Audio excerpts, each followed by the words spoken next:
The summer of 1189, the Jordan Valley in Palestine. In the Battle of Hattin, Muslim troops slaughter 16,000 Christian knights and soldiers. Europe's Kingdom of Jerusalem, the most sacred territory in Christendom, falls into the hands of a new charismatic Muslim leader, Saladin. The Pope, Urban III, as soon as he heard the news, dropped dead from a heart attack. They saw Saladin as the son of Satan. He was even depicted as the sixth of the seven-headed beast of the apocalypse. In Europe, tens of thousands of men answered the Pope's call and swore to reconquer the Holy Land. Thus began the Third Crusade. They fight in the name of faith, they kill in the name of faith, and in this they understand each other very well. On the other side, they have exactly the same type of reasoning. The crusade was led by the greatest leaders of the Christian world, the King of England, Richard the Lionheart, and the King of France, Philip Augustus. It was a titanic clash of arms where all the major figures in military history fought and lived and died in the same circumstances. The epicenter of the conflict is the fortress of St. John of Acre. For 2 years, this port city on the shores of the Mediterranean is the scene of one of the longest sieges in medieval history.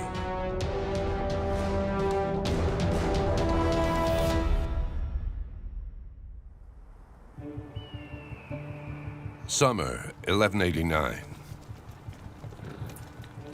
700 Frankish knights and 9,000 infantry leave Tyre in modern Lebanon and head for the south of Palestine. At their head is Guy de Lusignan, whose army was massacred at Hattin 2 years earlier.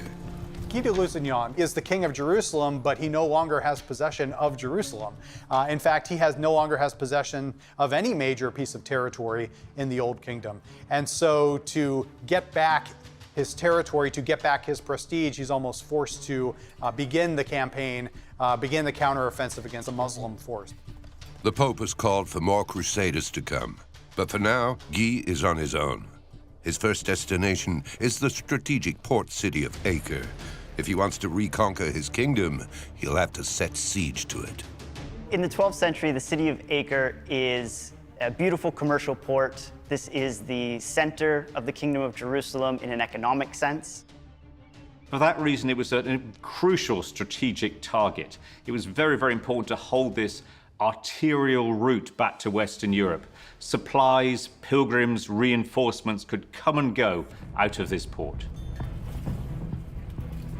On the 28th of August, Guy arrives at the gates of the city.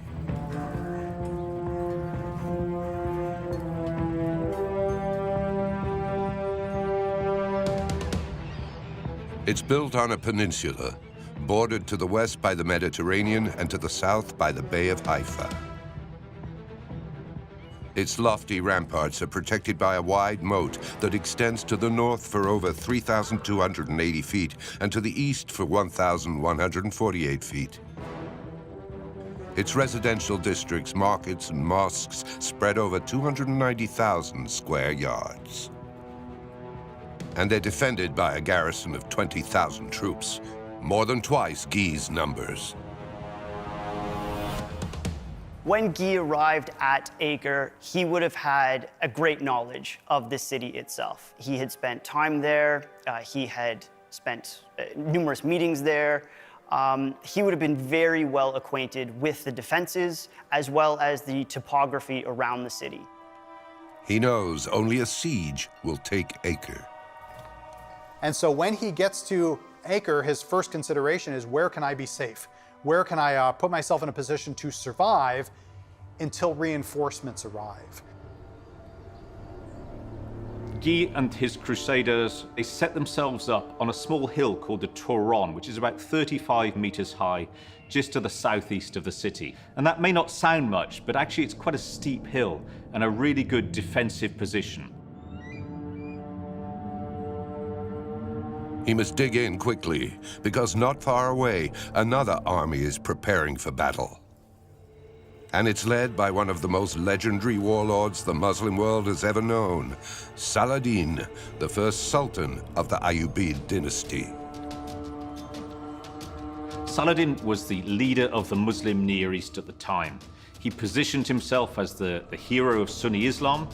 He'd removed the Shia from control of Egypt, and he'd assembled an empire of Egypt, in modern terms Syria, and northern Iraq. And that enabled him to unify all these emirs, these sultans who'd all been fighting each other and whose divisions had led them to collaborate with the Westerners who'd settled in the Holy Land since the First Crusade.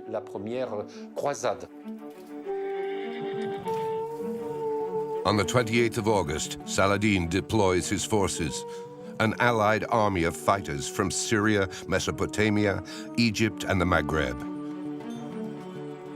They form a front from the shores of the Mediterranean all the way around to the Belus River, right behind Guy's army. Guy's decision to besiege them is a very, very bold one, because he knows that Saladin is likely to besiege him. And as one of the Muslim commentators write, it's as if the Crusaders placed themselves between the hammer and the anvil. And I think that's a really powerful image and a self-choice to put yourself in the middle of these two powerful forces. And so we have something that is almost unique in the annals of siege warfare, a double siege.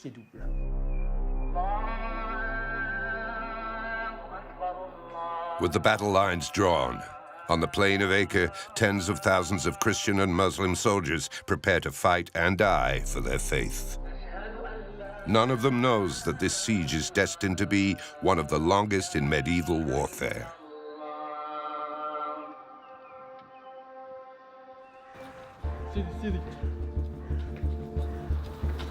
In September, 50 ships lay anchor in Haifa Bay.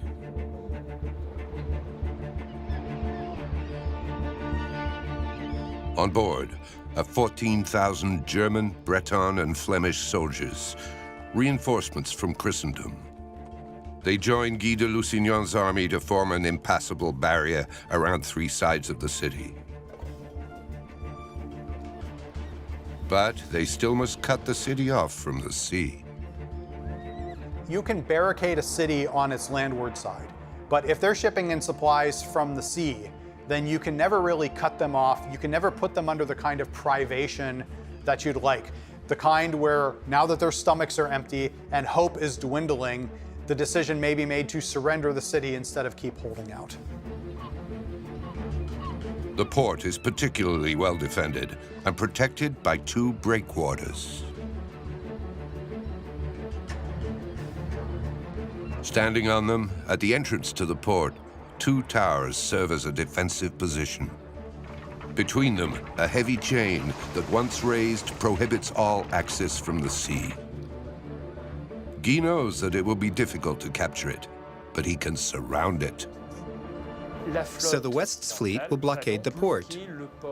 We now have an amphibious siege that will last until the end. For 2 years, that siege will continue both by land and by sea.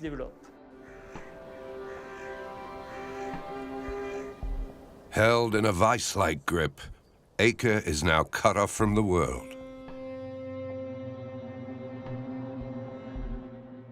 In the Muslim camp, Saladin summons his emirs and plans his first major offensive.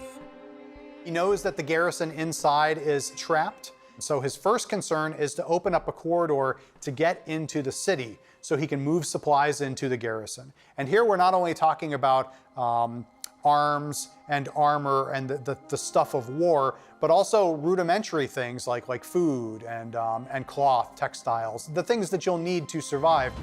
In order to engage the entire Crusader army as a whole, Saladin's men will be divided into 3 units. The one on the left will be positioned along the river Belus. The one on the right will be under the command of Saladin's nephew, General Taqi al-Din. The one in the middle will be under his own command. Saladin's formation at Acre seems to mirror earlier practices. The idea of having a strong center, typically where the sovereign would sit, as well as a right wing and a left wing. And this was in part inspired by the makeup of armies at this time. These were in the West in a kind of feudal sense, where you had a different lord controlling each contingent usually. And there was a similar balance to that for Saladin, who would entrust certain parts of his army to those people who had helped to raise those parts of the army. At dawn on the 14th of September, they launched their attack. The infantry will be in the first row, followed by the archers, and then the cavalry. But it's the cavalry that begins the attack. The Muslim horsemen charge the Crusaders at full gallop. What you do tend to see, though, is a greater emphasis placed on the mobility of Muslim cavalry. They would charge forward, they would harass the Crusaders, and then, as the fighting ensued, appear to move backwards, as if they are afraid of the rush. It's designed to draw your enemy to abandon their discipline and to depart their ranks and come after you. And of course, that's what you want, because as soon as they charge, they've left their strong lines. Now they're in the open field and they're vulnerable. On the left flank, the Crusaders are outnumbered and forced to retreat. Saladin's forces push the Christians back along the ramparts, opening a route to the city. It all happens very fast. The siege is broken. To the north of the city, he manages to establish a channel through and is able to have a corridor in which reinforcements and supplies can get into the city. Saladin himself goes up on the wall and surveys the Christian army. So here is your main opponent. You're now staring at him on the wall. He has just defeated you in a sense, and now he's looking down on you with contempt. It's one of those horrible moments where, as a crusader, you possibly lose heart and say, you know, this sounded like a good idea. I think we may have already lost scarcely after we began. But Saladin then makes a curious move, convinced of his superiority and that he can force open a supply line to Acre at any time. He returns that very evening to his camp, giving back to the Crusaders the passage to Acre that so many of his men just died for. His pride is to cost him dearly.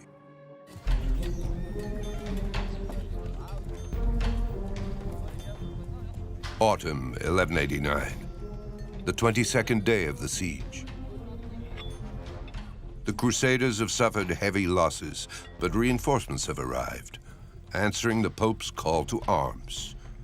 The Marquis Conrad of Montferrat, with a force of 1,000 knights and 20,000 infantry, lands on the plain of Acre. His arrival is timely, but he gets a cool welcome from Guy de Lusignan. Conrad de Montferrat is the largest rival to Guy de Lusignan. Conrad and Guy de Lusignan both have the same aim, to become king of Jerusalem. There's only one throne, though, so the rivalry between the two men is extremely strong. So what that means is, on the Frankish Crusader side, you have two rivals, both with their supporters and their adherents. So that is, in some senses, going to split the focus of the Frankish effort a little bit. But for the time being, they share a common enemy in Saladin. They'll never be able to take Acre as long as they have the Sultan on their backs. They have to worry about Saladin, but then they also have to attack this city and get through its walls. And you really can't do both at the same time. Whenever the Franks try to attack the walls of Acre, they get caught in the crossfire. As soon as an attack on the city is imminent, the garrison there sends word to Saladin. So the moment the Franks launch their attack on the walls, Saladin attacks their camp, and the attackers are forced to retreat in order to defend themselves. The double siege is becoming a war of attrition the Christians cannot win. On the evening of October 3rd, Guy summons his barons to develop a plan of attack. They thought that if Saladin was left there, he would surely be their destruction, and that their best opportunity was to charge and bring him to battle, hopefully either crush him or significantly defeat him so that he might think twice and leave the area and give them some breathing room. On October 4th, at 9 a.m., they launched their attack on Saladin's army behind them. A swarm of crusaders falls on the Muslim vanguard, while Conrad and his cavalry managed to break through Taqi al-Din's lines, killing nearly 500 of his men. Saladin's nephew has no choice but to sound the retreat.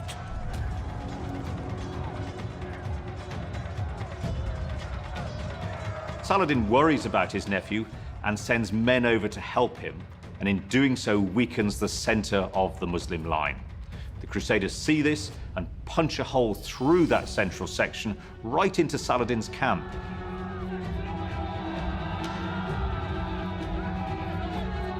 And then they stop. Because they are so hungry, they sit down inside their enemies' tents and they start to eat the food that the Muslims had prepared. And at that moment, they lose all of the initiative of the operation.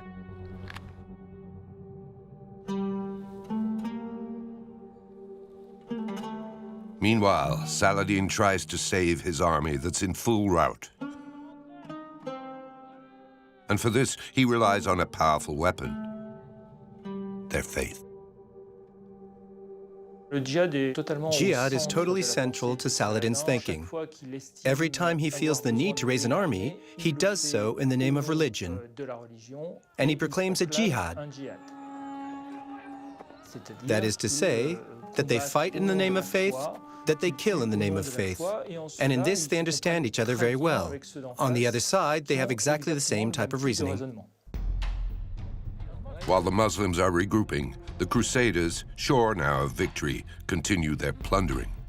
When a totally unpredictable event changes the course of the battle, a single Crusader loses his way. There's a horse that turns around and starts running back to the Crusader camp in front of Acre. And you can imagine its owner taking off after it, come back, right? Running after it, and he chases it. But to the people on the further plain, as they see this, it looks like several people running away from the battle in fear. And the moment starts to develop and more people start running and following, and pretty soon it looks like the Crusaders are on the retreat, that they're being routed. And of course this happens at the exact wrong time, the same time that Saladin is launching his counterattack.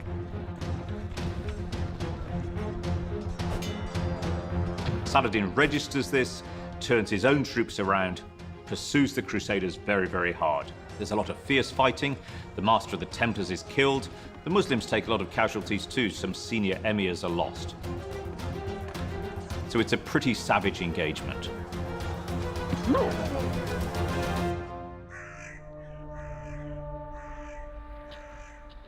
For the Crusaders, the defeat is terrible. 7,000 warriors fallen in battle, a third of the army's strength. The smell of death hangs over the plain. From his camp, Guy knows that trying another attack could be fatal. He needs to change tactics. The Christians figure out that they were in a horrible position, trapped between the garrison in Acre and Saladin's army. And so they decide to build ramparts around themselves. Guy orders his men to dig 2 ditches facing both the city and the Sultan's armies. They will fill them with razor-sharp pieces of wood and steel to protect the camp from cavalry attacks. Behind the ditches, ramparts, built with earth from the excavations and topped with wooden palisades, will make the camp impenetrable. It's exhausting work, and everyone, even the knights, lends a hand. Now that kind of work takes a lot of time. It's not easy to go out with shovels and dig massive ditches and pound up earth. This is something that's going to take a month, 2 months, 3 months. And you're doing it at the coldest time of the year. So you're entering into November, December, January, February. This is very, very difficult work, particularly for a force that's not well fed. What's more, it's not easy to find the materials they need to build their defenses. Because they were cut off from the interior of Palestine, they would have relied on very little of the local trees. This would have been at most just little orchards. However, any larger defenses they would have had to construct using timber salvaged from the ships that arrived. Dozens of Christian ships lie scrapped on the beach outside Acre. From the ramparts, the men of the garrison can only look on in frustration. The Muslims see this, they see what they're doing. They see them ensconcing themselves with defenses. And again, there are some of the emirs that go to Saladin and say, we must attack. We have to destroy these guys before they defend themselves. But again, Saladin dithers. If the Sultan hesitates, it's because when he's alone in his tent, he's fighting an evil that gnaws at him from the inside.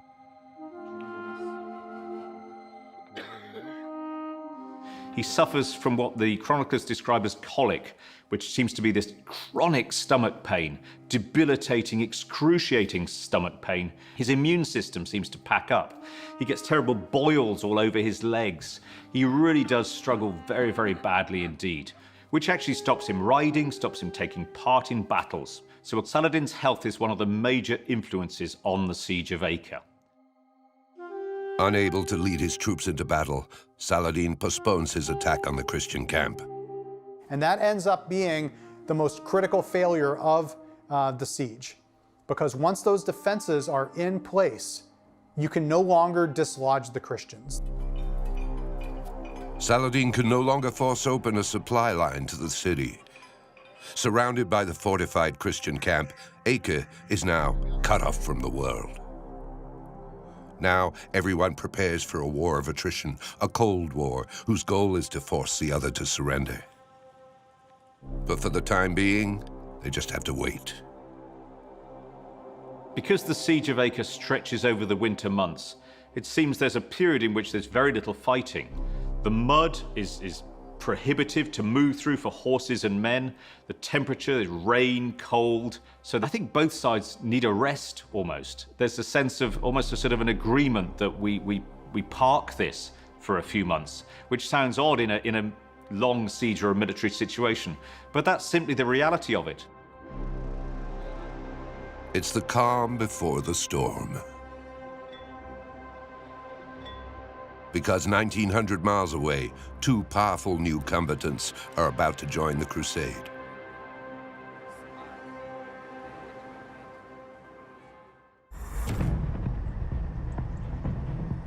Spring, 1190, the 205th day of the siege.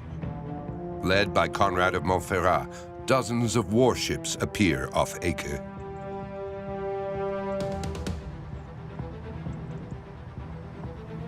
Saladin quickly responds.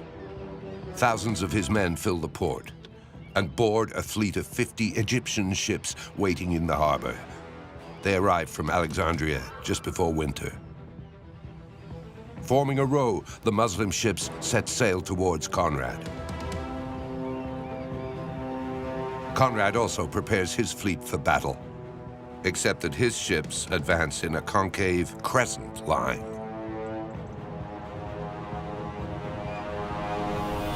The idea is to almost lull the army into an envelopment. If you have this concave, the force sails towards you and the back of your fleet bends, which allows the two sides of your ships to wrap around the enemy. So it's a very useful technique if it works. The Egyptian fleet sails straight into Conrad's trap. Caught in a pincer grip, they are unable to flee the deluge of arrows that rains down. But the Muslims aren't finished yet, for they have a secret weapon. If you do get attacked on the seas, you can respond with things like Greek fire, or what we call naphtha.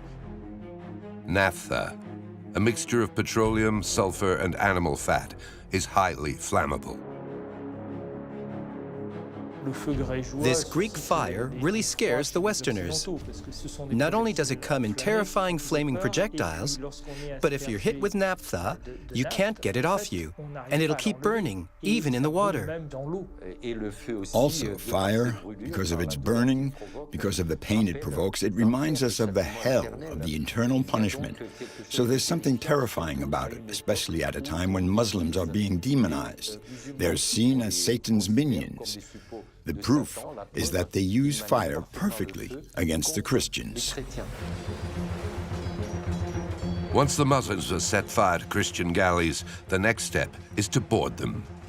The man-to-man combat begins with some unpredictable outcomes. There is this comic scene where the Christians manage to get on top of this vessel, and they seize part of the oars. And you have Christians on one level rowing oars, you have Muslims on another level rowing oars, and they're going in opposite directions. And so as they're rowing against each other, the boat is actually spinning in circles, and it doesn't stop until one side can get enough skirmishers on the end to kill some of these oarsmen, and then finally straighten the ship out. The battle itself is turning, too, in the Christians' favor. Conrad repeals the Egyptian fleet, which takes refuge behind the heavy chain of the port of Acre. The Christians quickly try to capitalize on their victory at sea. The Crusaders have spent the winter building siege engines for their next assault on the city.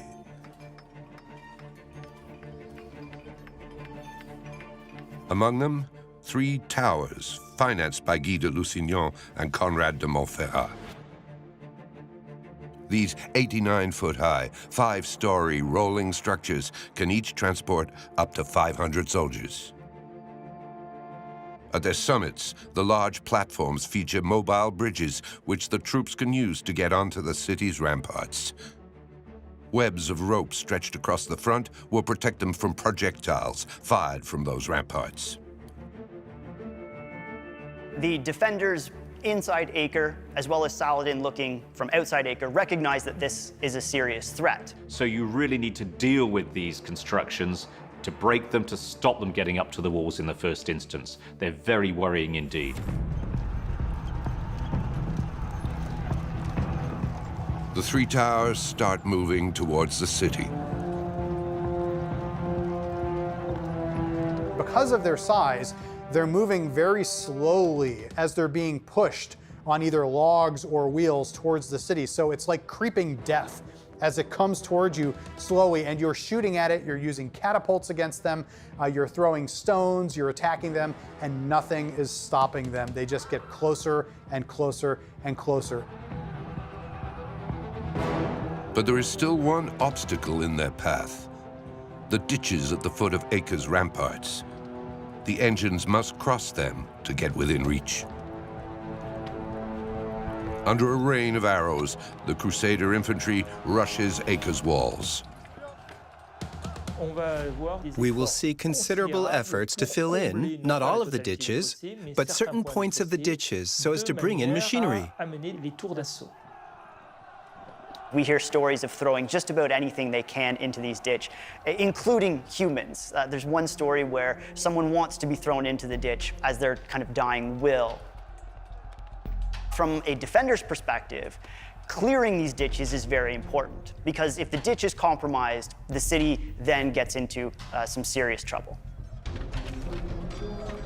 Muslim catapults, loaded with pitchers of naphtha, make a desperate attempt to set fire to the 3 terrible machines.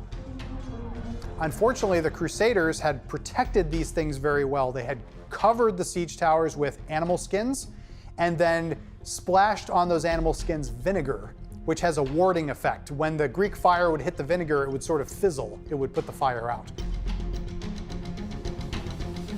Stuck in his camp on the other side of the Crusaders' fortified line, Saladin and his army are unable to help the city. When all hope seems lost, a man arrives asking to see the Sultan. According to our Muslim sources, we're told that the son of a Damascene cauldron maker comes up with the idea or promises that he's able to destroy these towers. And people are a bit skeptical. Well, you know, we've tried this before. But he convinces Saladin that he can. They smuggle him into the city where he gets these enormous copper vats and he makes up his special brew of Greek fire. He fires a couple of sighting shots at the towers, doesn't really work, and the Crusaders laugh at him. But then he fills up a really big vat, lights the fuse, fires it, and it explodes and engulfs this tower in flame. And at that point, the garrison commanders, they become believers, of course, and they mix up more of this stuff, and one by one, they completely immolate the siege towers. They are burned to a crisp. With the 3 towers destroyed, all hope of a quick victory for the Christians is lost. It's a hard blow, especially since for the troops, the siege has already gone on too long. There's a sense in the camp that nothing is being done, that we're wasting our time, that our leaders have not successfully prosecuted this siege. And so there is a movement to attack Saladin's army. The men insist on launching an attack to break the double siege, but Guy and Conrad refuse. They say it would be suicidal. But their men won't back down, so they give in, but on one condition, that it'll be without knights and cavalry. And so there's this great stirring of 10 to 12,000 of the regular soldiers, the infantry.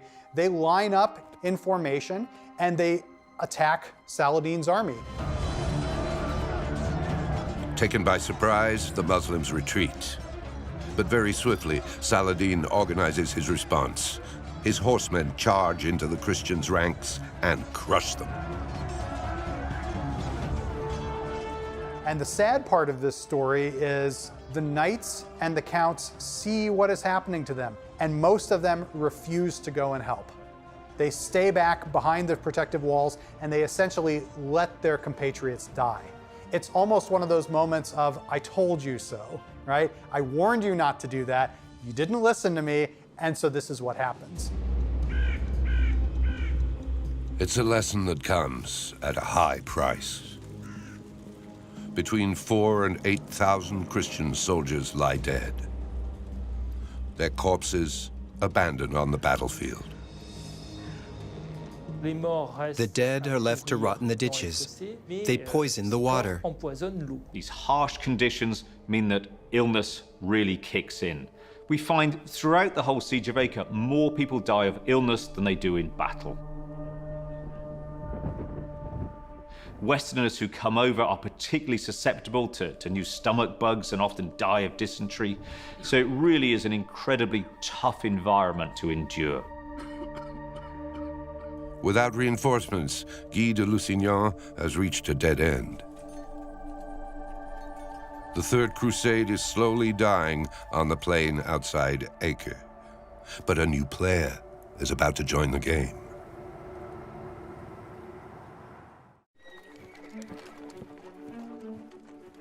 Autumn 1190, the 395th day of the siege. The Frenchman Henri de Champagne, Count of Troyes, lands in Haifa Bay. He's ready to take advantage of Guy and Conrad's failure to take the city. Henry of Champagne. This is a senior Western figure, a man with a great crusading ancestry, a man of energy, authority, money, and a good number of troops. Henry is, curiously enough, the nephew of both Richard the Lionheart and Philip Augustus. He's therefore perfectly placed to become King of Jerusalem. He's an accomplished warrior, and right now has just one obsession: to bring down Acre. It's incredibly depressing for the Muslims because every time they inflict a severe blow against the Christians, fresh crusaders seem to arrive. And so when Henry of Champagne arrives, he arrives with numerous ships and supplies and reinforcements. And so this is a major psychological blow.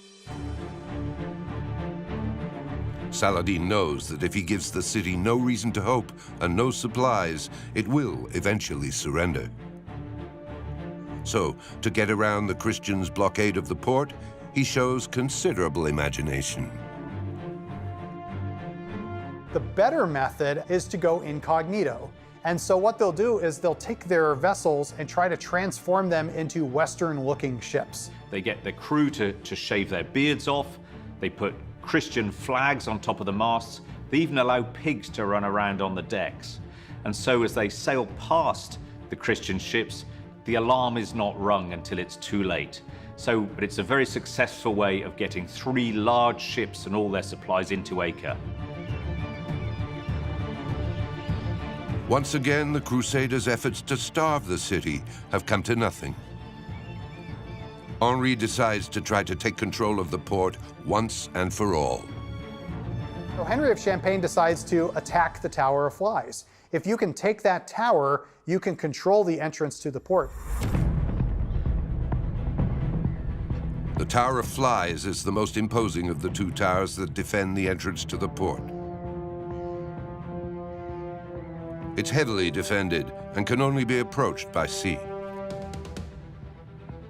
So to take control of it, Henri has one of his galleys equipped with an assault tower, a floating siege engine.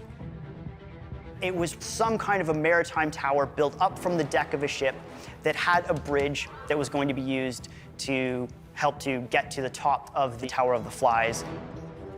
Henri's galley drops anchor within range of the tower. The Christian archers send up a rain of arrows, while the infantrymen, equipped with 2 ladders, set out to attack. But from the top of their tower, the defenders retaliate, hurling large pieces of wood that wipe out all the Christian soldiers in their path. Finally, a Muslim soldier throws a jar of naphtha at the ship. It immediately bursts into flame. Henri's attack has failed. The siege has been going on for more than a year now, and for the Crusaders, the bad news is piling up. Europe's 2 most powerful kings, England's Richard the Lionheart and France's Philippe Augustus, aren't coming. They will spend the winter in Sicily, entangled in endless political quarrels. The long-awaited reinforcements and supplies won't arrive until the spring of 1191. When you think about having to feed 10,000 people, 15,000, 20,000, that's an awful lot of mouths to feed, and that's just for the soldiers. When you start counting the camp followers, the cooks, the laundresses, everyone else who's involved, it's an awful big crowd. And so they never seem to have enough food. They're resorting to eating things like root vegetables and carob beans, and drinking wine, and even eating grass to keep themselves alive. Hunger and disease thin the Crusaders' ranks. All eyes are turned to the horizon in the hope of finally seeing the great leaders of the West appear.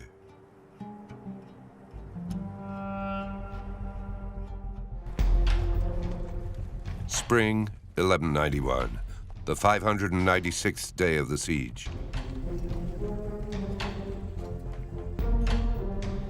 At last, Philippe Augustus, King of France, arrives on the plain of Acre. He's only 26 years old. The arrival of Philip Augustus is not really something that triggers great fear amongst the Muslims. They don't think of him as a very impressive figure. Actually, I think they underestimated him a bit. He's got some very senior commanders with him. He has a lot of money and a lot of equipment. As soon as he disembarks, Philippe inspects the camp and the state of the ramparts after almost 2 years of siege. He's dismayed by what he sees. He's very frustrated that the Crusaders have not been able to take the city of Acre yet. He lands and almost demands from them sort of, what have you been doing in all this time? On the 30th of May, Philippe summons his barons to his tent. He is determined that he, the King of France, will bring down the city. And for that, he has a plan. They must focus all their efforts on one strategic point of the ramparts, the accursed tower. It's located at the northeast corner of the city. It offers its defenders an angle of fire of 270 degrees. Its nickname was well-deserved from the Crusaders' point of view.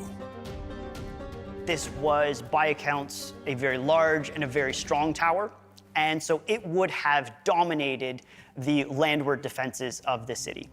By focusing on the accursed tower, I think Philip was not only trying to take the hardest part of the city in terms of its fortifications, but I think that he realized that if that salient were to be captured, it was just very quickly a matter of time before the rest of the city would fall along with it. To destroy it, Philippe relies on a tried and trusted technique. The other major part of siege technology is mining, digging under the walls. And you get an object called a cat, which is a big wheeled screen that your men can push up to the walls. And then while that's protecting you from people raining down stones and molten liquid on your head, you're trying to dig under the walls. And while you're pulling out that material, you prop up the wall above using wooden posts. Those are then set on fire, and these burn out the posts that are holding up the wall above. With nothing to support them, the wall comes crashing down. This is the most effective method of destroying a wall throughout the medieval period. A whole section of the tower collapses in a deafening din. Immediately, the French launch their attack. The problem is that as the wall collapsed, it seemed to have left a great mound of stones. So it's not like you can just walk into the city unopposed. You have to climb up these rocks, and you have to get over them into the city. And those rocks, as soon as the dust cleared, are going to be heavily defended, of course, by the Muslims. And they managed to kill enough of them that the French hesitate. The Crusaders failed to take the breach, but for the first time, the city's defenses have been weakened.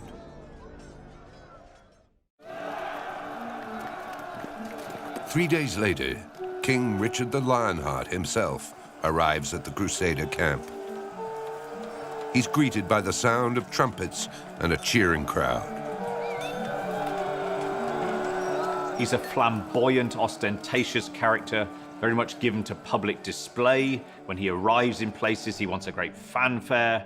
It's all very ceremonial, very much about himself. He is a man of great, great ego. He's also a dashing warrior, as a great strategist, as a chivalric knight.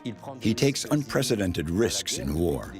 When he was very young, barely 15, he took a castle in the Duchy of Aquitaine, which everyone thought was impregnable. And so the arrival of Richard in Acre is a real game changer. He brings thousands of men with him, an awful lot of supplies and equipment. The Muslims are very, very worried. Their hearts were filled with dread, as one writer wrote. Just like his French counterpart, Richard studies the battlefield, and especially how he can regain control of the operations from Philippe. The two men are supposedly friends, but in reality are extremely competitive. There's a fierce rivalry between the two. Philip had promised these knights the wage of 3 gold byzants every month if they would fight in service of him at Acre. Richard the Lionheart hears about this, and he ups the wage. He goes to those knights and says, if you serve me, Philip is paying you 3, I will pay you 4. And so they will come and join Richard's services instead, and that's taken as a personal insult by Philip Augustus. Richard doesn't stop there.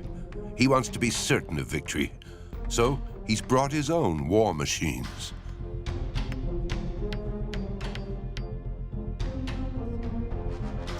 Having these impressive war machines is a sign of power.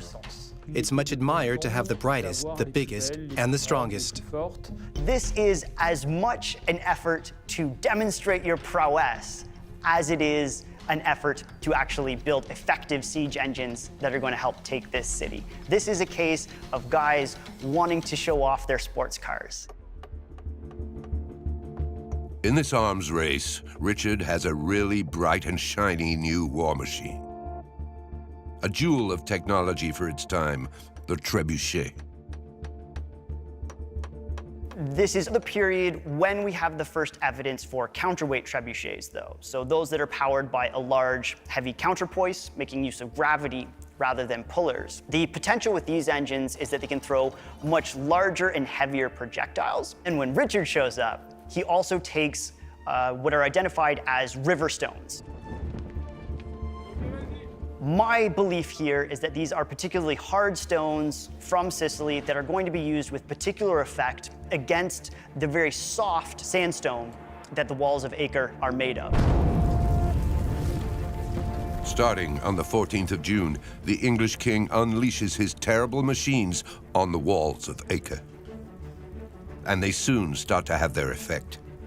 A whole section of the parapet collapses. Saladin knows now that the surrender of the city is only a matter of days away. He decides to go for broke. After hesitating for 2 years, he finally orders his men to storm the Christian camp. In early July, Saladin tries to intensify the pressure on the Crusader camp.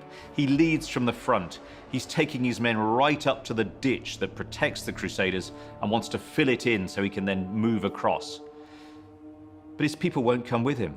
This is a really shocking moment. The hero of Islam, the man who has recovered Jerusalem for his people, is just not getting the support, the reaction that he needs. A real sign that morale has plummeted in the Muslim camp. On July 11th, the accursed tower, subjected to intense bombardment and incessant undermining, finally collapses completely. For one last time, the Crusaders launch an attack. The Crusaders are able to climb over the rubble through the dust, and it looks like they're about to break into the city. There's a makeshift defense is established. Once again, the Muslims defend the breach in Acre's walls. But now they know, defeat is inevitable.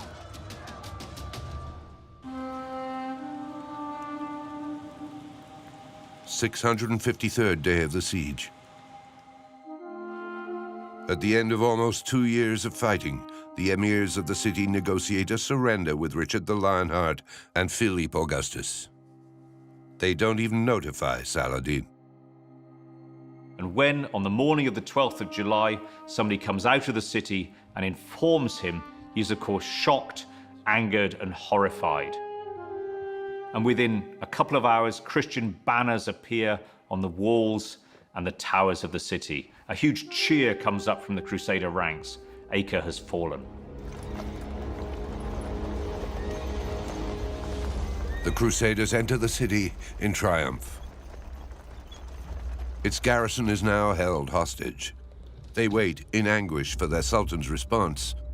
Tradition dictates an exchange of prisoners, and that the defeated have a price to pay. Saladin is supposed to pay an extraordinary sum of money to the Crusaders in exchange for the release of the garrison. 200,000 dinars is an awful lot of money to get together, and Saladin has spent a lot of money. He struggles to gather that, and it starts to infuriate Richard. Richard the strategist, Richard the general.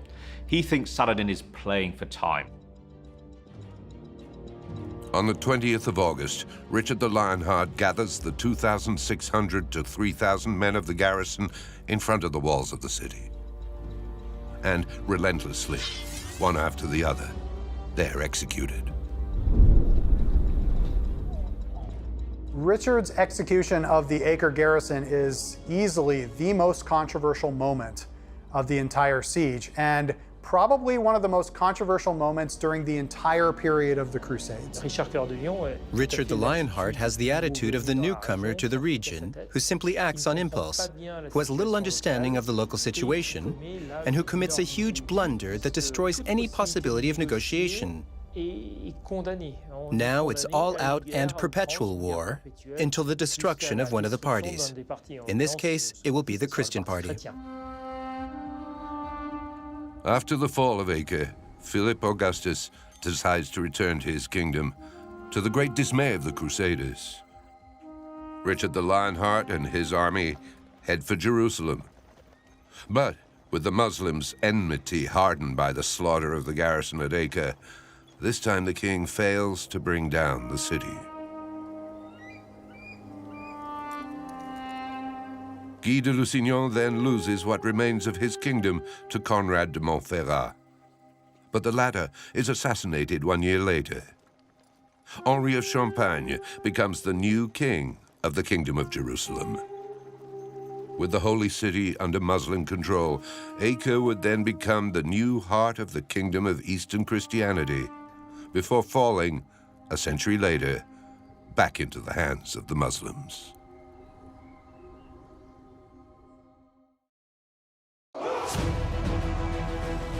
At the end of the Middle Ages, the island of Rhodes is the scene of a bloody clash between soldier monks and the Ottoman army. Defending the fortress, a small band of knights on the eastern edge of Christian Europe.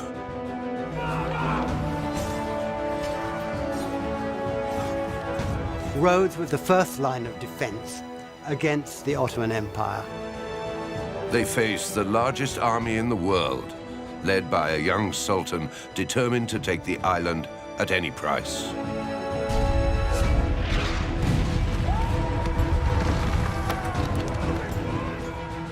He was ambitious to show his presence in the Mediterranean as a strong rival to the European sovereigns. He took all his strength to Rhodes because he wanted Rhodes. For almost 6 months, the walled city will fight one of the toughest battles in history.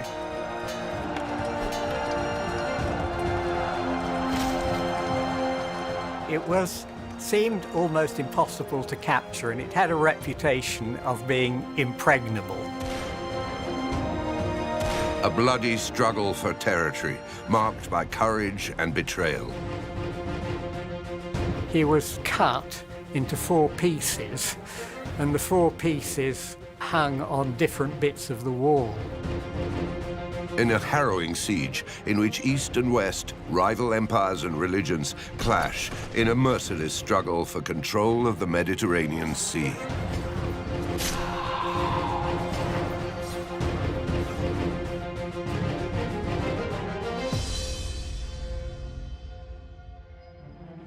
June 1522, nearly 200 Ottoman ships from Constantinople hove into view of the port of Rhodes. There, in the Aegean Sea, a few miles from the Turkish coast, 100,000 men prepare to land on the island. They have come to snatch Rhodes from the hands of the Knights Hospitallers, who have ruled the island since the beginning of the 14th century. To do so, they'll have to conquer their fortress, which many have deemed impregnable. But for the Ottomans' young Sultan, Suleiman, anything seems possible. He's thirsty for conquests. He's 26 and ascended to the throne in 1520 upon the death of his father.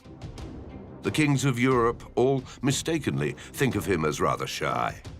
He's keen to show that he's a force to be reckoned with. And they thought he would not be a warrior like his father. Well, they were wrong. Any new and young sultan is expected to win some victories to prove himself to the people.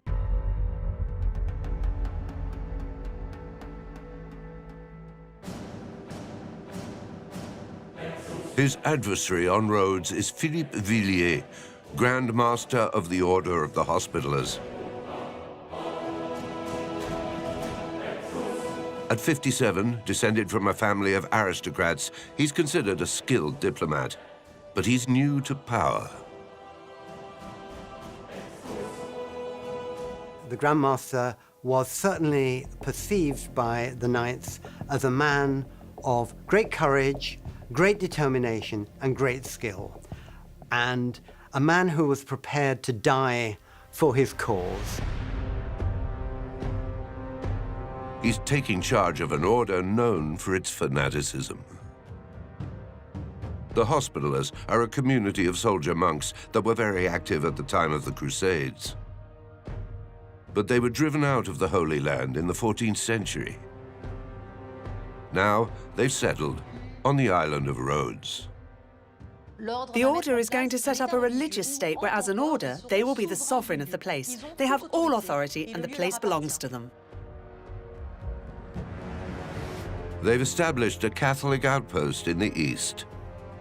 But now it's highly coveted by Suleiman. They're in the forefront of Christianity. It has been several decades now that they are the only ones to be so advanced towards the east, towards the Orient. At the time of the siege, Rhodes was the first line of defense against the Ottoman Empire. It was like the cornerstone of holding back the Ottoman tide.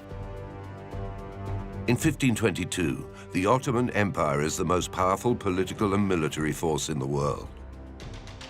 Suleiman's empire stretches from the southern Danube to Egypt and North Africa. But Rhodes is a thorn in the Sultan's side. Not only is it run by Catholic infidels, but the Knights are using it as a base to raid Ottoman shipping in the Mediterranean.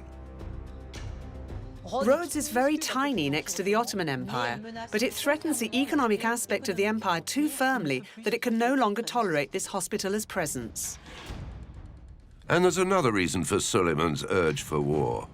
The Hospitallers have enslaved hundreds of Turks, Suleiman's subjects. And this is unsupportable, really, to the authority and the dignity of the Sultan. That was a matter of shame for the Ottomans. It was really almost an obligation to attack Rhodes, to release them. But Philippe Villiers and his knights believe they can stop Suleiman and hold Rhodes.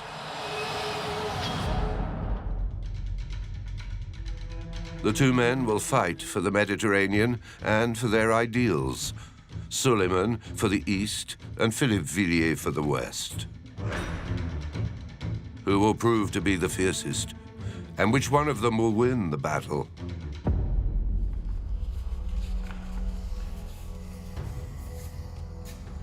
On June the 10th, 1522, 2 weeks before the beginning of the siege, the Grand Master receives a letter from the Sultan ordering him to hand over the island and its fortress immediately. The letter in which the Hospitallers are called upon to surrender is a declaration of war.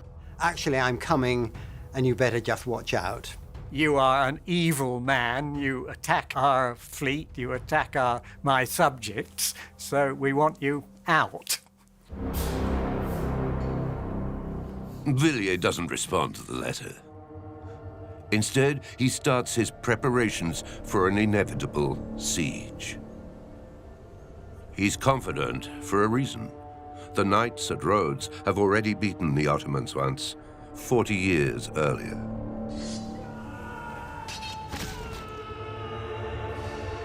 It was a famous victory, but they knew that the Turks would return.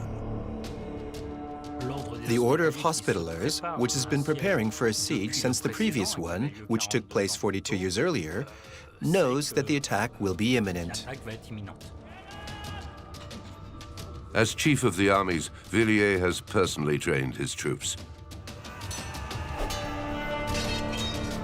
He has 16,000 men with 600 fanatically devoted knights at their core. A mixed army of mercenaries and 6,000 Rhodians also fight at their side. He has lived through sieges, and therefore, he is a formidable opponent. And he'd done everything that he could to prepare for this event. They have 18 months of food supplies buried in enormous silos. They have huge amounts of gunpowder. Hospitallers are always ready. They ensure the Ottomans will get a hostile reception.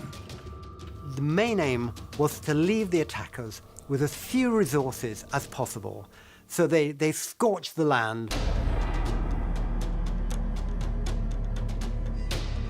Villiers knows that the Ottoman fleet will begin by blockading the port. The first thing to do is to prevent their ships from getting too close to the fortress. So the Hospitallers unroll two huge defensive chains to block access to the sea.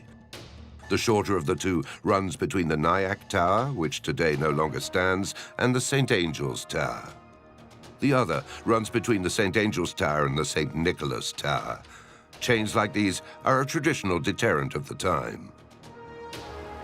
The chain is not necessarily an element that would stop a fleet, but the ships that will come against this chain will be suffering real damage. Wood against metal, it's a relatively bad survival. With the port barred, the Ottomans land on the beaches and position their camps just 440 yards from the walls. They too are preparing for a siege. For more than a month, soldiers, servants, and slaves come ashore, as well as powerful new artillery weapons, such as culverins, bombards, arquebuses, and dozens of cannons capable of firing 600-pound stone balls. Obviously, it was a very big operation out of sight of the fortress. We think of the Ottomans as great fighters, but they were also incredibly good at the logistics of war. The Ottoman army is so big that it can hold the city in a pincer grip over a distance of 2 miles, from one shore of the island to the other. It was a military tactic to encircle the knights behind the fortress. The defenders are looking out at this vast panorama of human activity. Awe-inspiring sound, the call to prayer, the sound of animals. A sea of tents, because every soldier had to bring their own tent. The besieged inside the fortress, if they could see the tents, this would demoralize them. They could see how huge the besieging army was. A great human spectacle if you're not about to be attacked by an Ottoman army. To further tighten their grip, the Ottomans dig a gigantic circular trench around the city. It will both protect their camps from attack and prevent the hospitallers from leaving the perimeter. It protects a little, and above all, you have to be out of range of enemy guns. If you want to camp in peace, you have to avoid getting cannonballs to the head. The port's locked down, the city's surrounded. The total blockade that Suleiman wanted is perfectly in place. Up till now, the Sultan hasn't yet been there at the scene. From now on, though, his presence will be decisive. At the end of July, Suleiman himself arrives in Rhodes, accompanied by 100,000 additional troops, joining the 80,000 already in place. He took all his strength to Rhodes. He took his army to Rhodes. He took all the power he had to Rhodes, because he wanted Rhodes. His arrival was celebrated with gunfire from the ships. Any siege in which the Sultan takes place is one that you have to win. It's looking like an uneven contest. Suleiman knows he's up against some dangerous knights. After all, they've already defeated the Mamluks here in 1440 and 1444, as well as the Ottomans themselves in 1480. They just might be able to repeat those victories. They're monks, thus their only concern is to pray and fight. There aren't many of them, but inside the fortress there reigns an esprit de corps that has seen them through the most violent wars. They've come from all Western Europe to fight in 8 national groups, with each group defending an area of the fortress that it knows by heart. From west to east, the first sector speaks French, followed by the German sector and the French province of Auvergne. Then comes Spain, England, and Provence, and finally Italy and Castile. Everyone is responsible for their area, and everyone is responsible to hold. 2,000 men were placed at 4 different points on the walls. There was also a fairly large contingent of 6,000 men around the Grand Master, and a contingent of soldiers who had to be able to quickly defend this or that part of the walls that were threatened, so that their defense was still mobile. Villiers is in command of less than 20,000 soldiers. He knows that statistically he has little chance of winning a battle against an army 5 times larger. But the Hospitallers have another major card to play.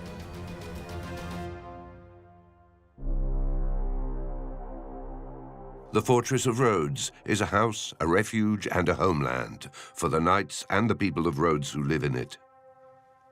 It's a citadel they know how to defend.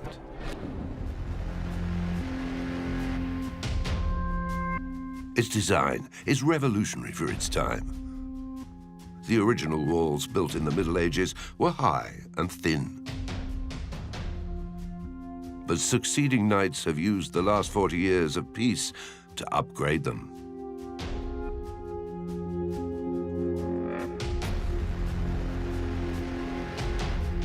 The walls stretch along all 2.5 miles at the city's edge, and they're built at an angle to thwart cannonballs.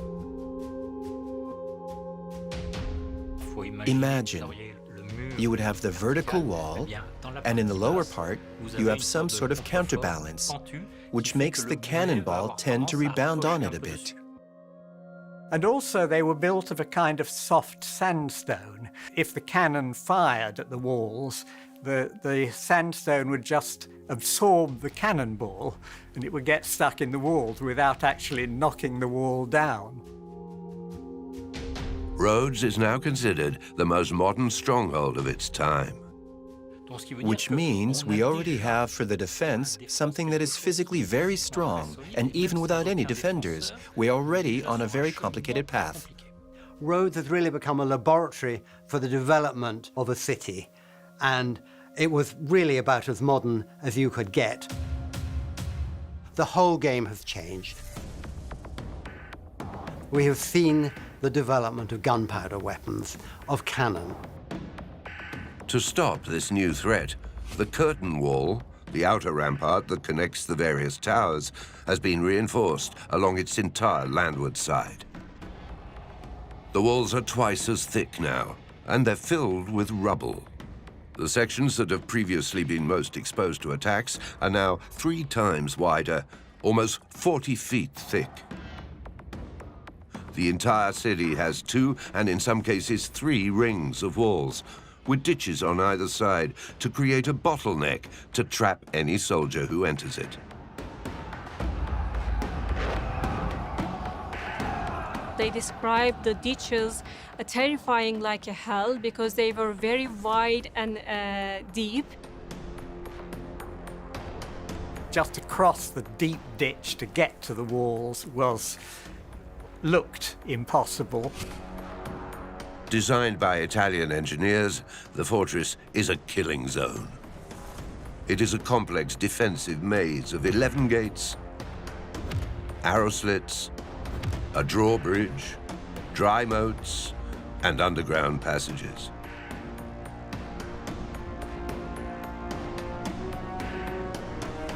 But the most innovative technology is the bastion. This construction is designed to defend against new artillery and mines. It enhances and strengthens the existing towers, which still offer the ideal defensive position. To even get to the main tower, you'd first have to manage to take over this bastion, which is something fortified that we don't dare to imagine it. Soldiers almost shoulder to shoulder, with firing positions at almost every meter.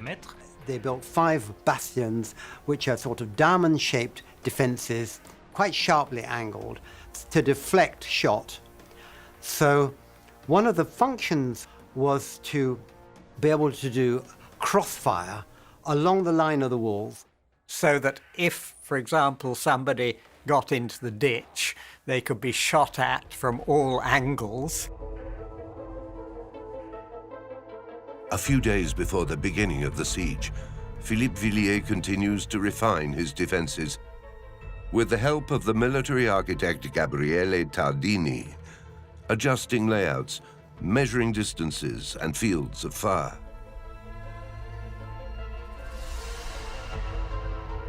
Will this be enough to protect the Hospitallers and the entire population of Rhodes against 160,000 soldiers?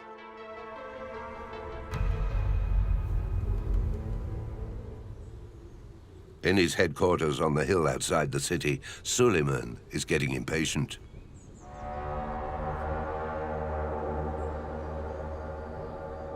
The time for confrontation has come.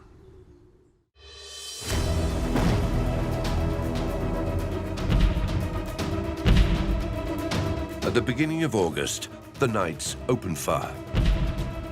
Villiers oversees the volleys from the widest ramparts, which serve as an artillery platform for about 50 cannons. The feature about August is that we don't have a very intense fight. You have to imagine a shot every 30 minutes, a cannon shot every hour. As the Ottomans fire back, each shot exposes their position. At first, the Rhodian artillery systematically destroys the Ottomans' artillery. But Suleiman is only probing his enemy's defenses. The Ottomans, when they fired their small cannon against the walls, they were immediately killed and the cannon destroyed by the defenders on the wall. They were doing this just to test how far the cannon could be from the wall. In early September, Suleiman gives the order to bombard at will.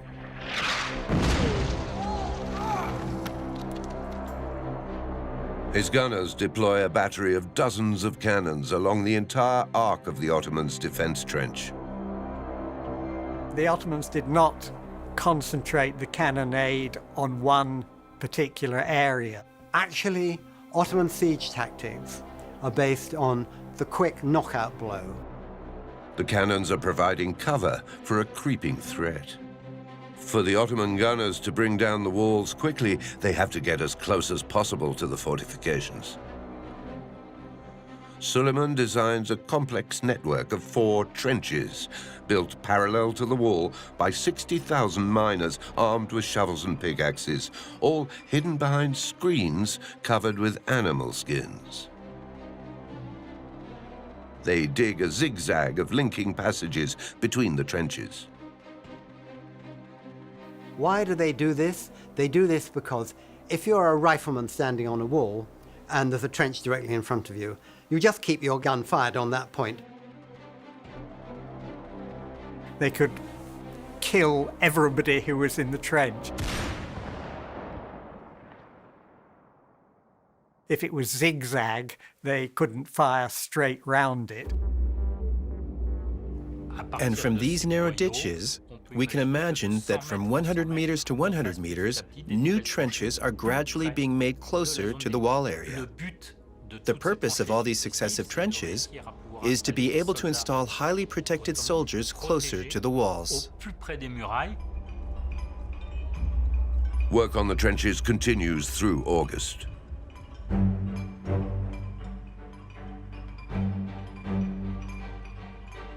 The Ottoman miners also dig hundreds of yards of underground tunnels.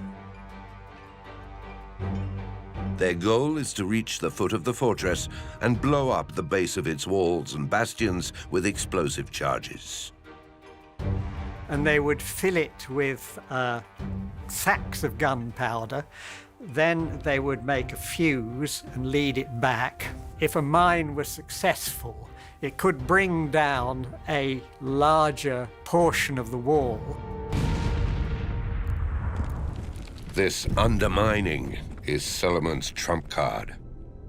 It is said that a third of the Ottoman army were miners, silver miners from the Balkans. And these men who are skilled miners, they are actually the key weapon of Ottoman siege warfare. The miners try to work in secret, but the knights are on the lookout for the slightest movement, and they soon spot the Turks' strategy. They have to act quickly before the mines explode and bring down the fortifications. So the Grand Master calls on Tardini, the engineer. The Italian comes up with an ingenious solution. He builds drums, wooden frames covered in skins, places them on the ground, and scatters dirt on them. Any underground movement vibrates the dirt and tells him the enemy must be digging nearby. And miners make quite a lot of noise as they're picking away.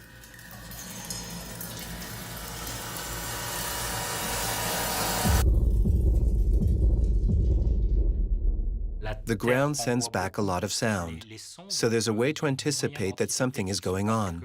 And these allowed the defenders to detect mines and get a reasonable idea of the position. The Hospitaler's gunners then dig counter-tunnels to meet up with their enemies. The ground under Rhodes becomes an anthill. If they can dig a tunnel under or near the Ottomans' mine, they can put gunpowder in it and blow up both tunnels at the same time.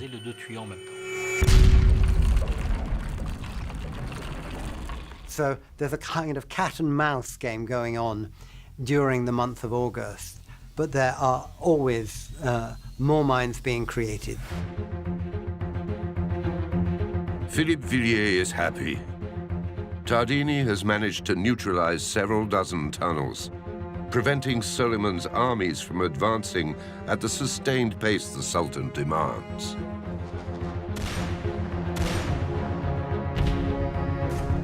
As August ends, the knights are keeping their attackers at bay. But events will soon remind the great master he should always remain wary of the Sultan. Philippe Villiers de l'Isle-Adam does not have enough soldiers to consider an attack, and he won't. So the pace of the siege of Rhodes is set by Suleiman.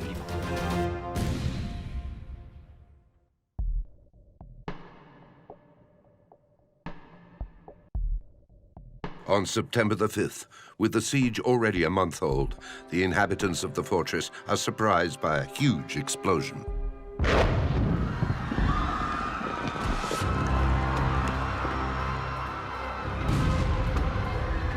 The Ottoman artillery have just detonated 2 mines under the English bastion, opening a breach in the building more than 30 feet wide.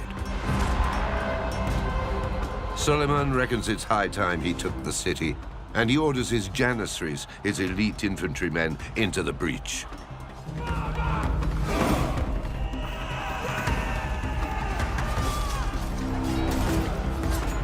It's a violent attack, but Philippe Villiers and his knights managed to repel the enemy. So, despite the success of the mines, they were not successful in entering the fortress. This is the first real test of the defenses of the city. With this first breach, the impregnable fortress suddenly seems vulnerable. The Grand Master knows it. And of course the knights, and their slaves indeed, had to work day and night once the mines exploded to rebuild what had been knocked down. When you have to urgently repair a collapsed wall, and when you have to bring food or hurry to bring gunpowder where it's lacking, then the entire population is involved. So the whole city of Rhodes is defending itself. For several weeks, the Hospitallers and the Ottomans carry on exchanging cannon fire. The Turkish miners tunnel relentlessly, increasing the number of explosive charges under the walls of the fortress.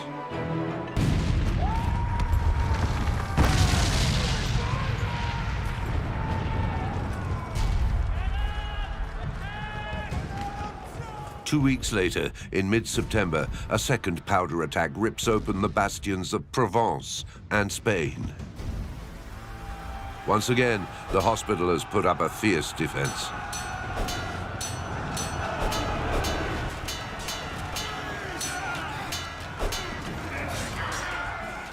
The Ottomans will succeed in gaining a foothold. For a full day, they fight inside the bastion. The Spanish stronghold changes hands twice during the day.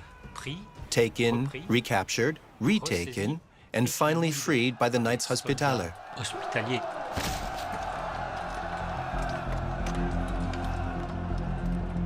The Grand Master knows that this new blow to the fortress irreparably weakens both the city and its army, which loses several hundred men in a single day. We can feel that it is the first time that it has almost collapsed, as the Hospitaller Knights are just far too heavily outnumbered against the Ottomans. Sensing the blow to his enemy's morale, the Sultan orders his artillery to increase its bombardments tenfold. But this means advancing his cannons to within 650 feet of the wall. It's a complex maneuver. The heaviest guns weigh 2 tons and must be moved in separate parts. It takes days for each unit to move into position. But the Ottomans do it efficiently. They were experts in moving cannon. A group of men in the Ottoman army who were permanently employed were called the gun carriage men, who were responsible for transporting cannon.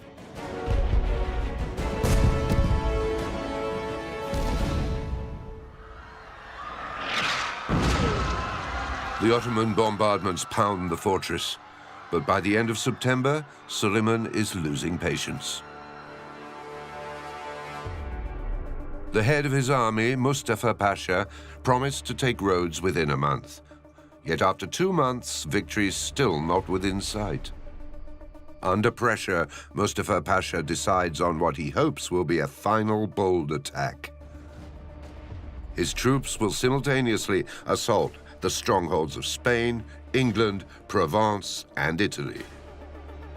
Pasha knows hundreds of his men will die in the attempt, but he can wait no longer. In the morning of September the 24th, the Ottomans are set to seize the fortress of Rhodes. This is the moment, really, for a mass attack. Already you can see the morale of the Ottoman troops under pressure. Preachers went among the Ottoman troops to tell them that you are fighting for Islam and for your faith, and you must be proper warriors for religion.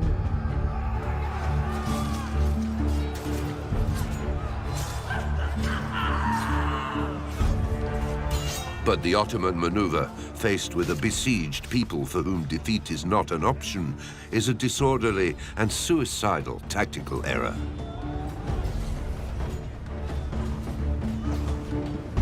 And there's 6 hours of bitter fighting at close quarters. This would all be with swords and pikes and men hacking and slashing at each other.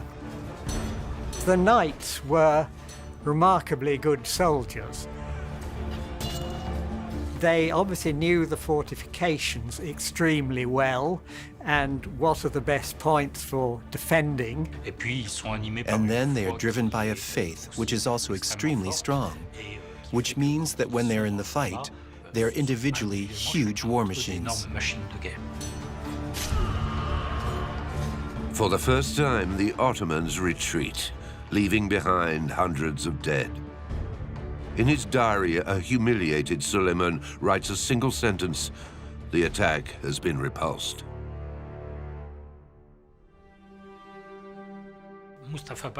Mustafa Pasha, after this assault, has lost all credibility. He was not enough decisive, and he just returned back with a defeat. This is a kind of a humiliating moment. The next day, Suleiman sentences Mustafa Pasha to death for his failure. In the end, though, he spares his brother-in-law's life, but he replaces him at the head of his army.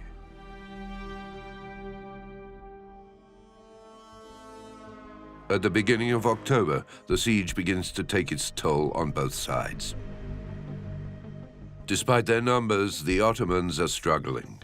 But now, the resistance of the Hospitallers is beginning to weaken. And they have a serious problem. The gunpowder is running out. They've used too much of it to counter the work of the Turkish sappers. The Ottoman maritime blockade means there's no hope of resupply.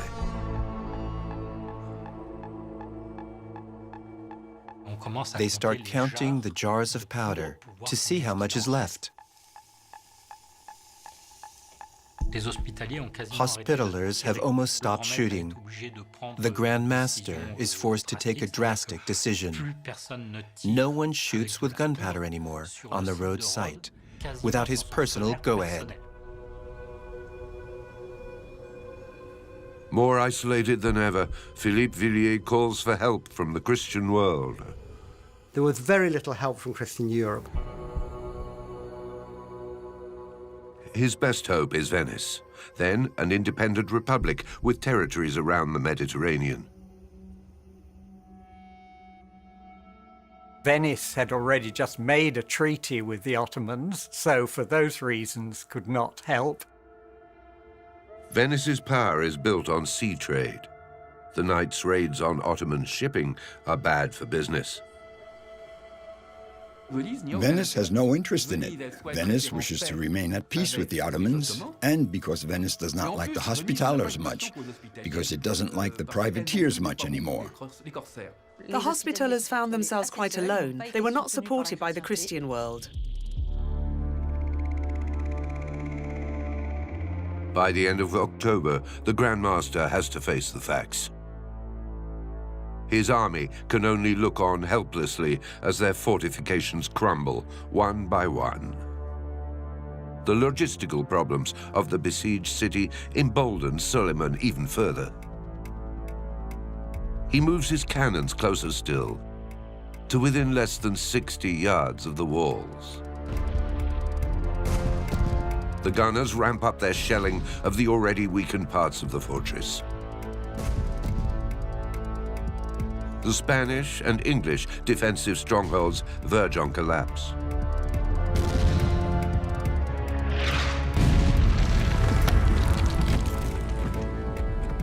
But when you put 50 gunshots in a square of 10 meters by 10 meters, the wall behind it will be nibbled away. You need to nibble 8 meters, but it will happen.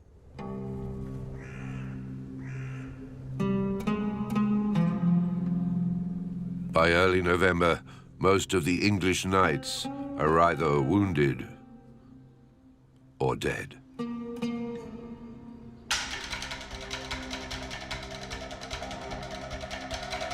Then the Grand Master suffers another blow. His engineer, Gabriele Tardini, is studying the city's defenses when a sniper shoots him in the head.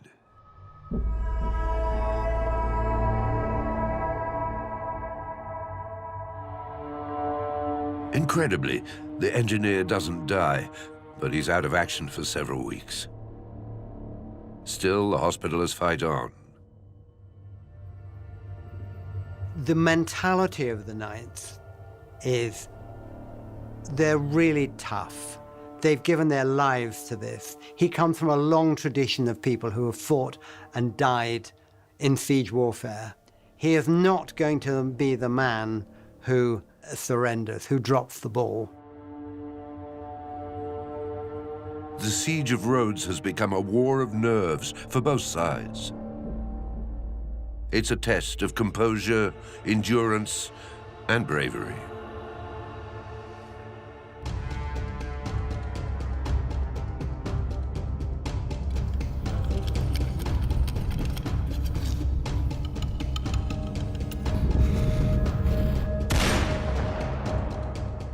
4 months into the siege. The efforts of the now exhausted Turkish siege forces have still not paid off.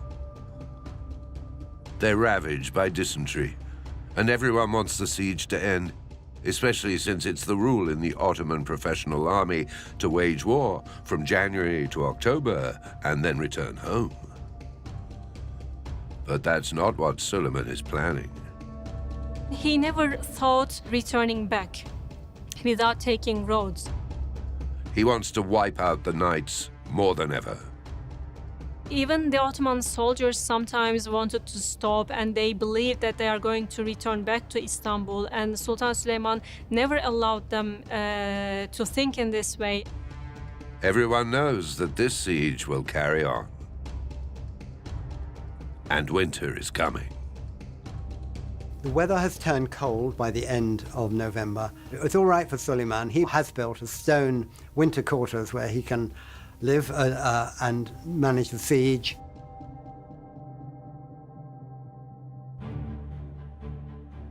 Philippe Villiers expected the Turks to flee at the first sign of cold weather. Now he knows they're not going to back down.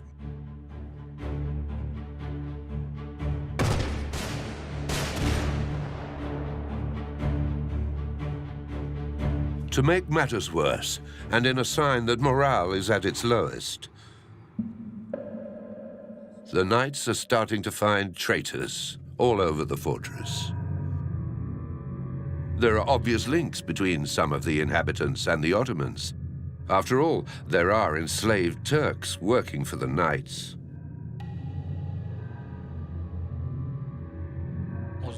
You wonder if the person next to you is not a Turkish spy giving information, or if it's not someone who's waving at the Turks to try to negotiate something. There is a witch hunt, hunting for spies. What's certain, it shows a lot of nervousness among the defenders. Fear of espionage in the city definitely affects the morale of the Knights, and it takes a worse turn.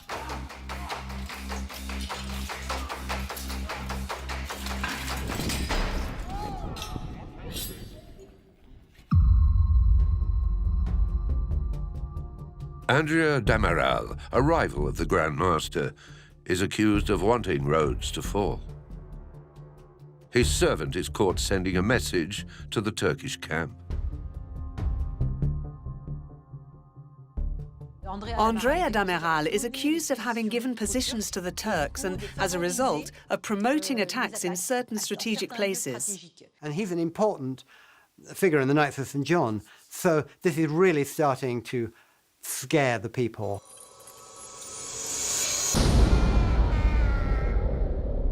The order is beginning to tear itself apart.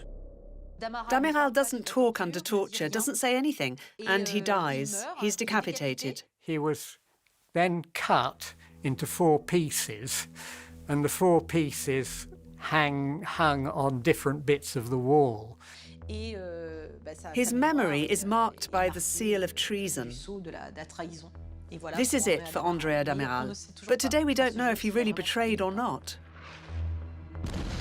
By the end of November, the Hospitallers are exhausted. They still have bread and water, but they have no ammunition at all, and are thus incapable of resistance.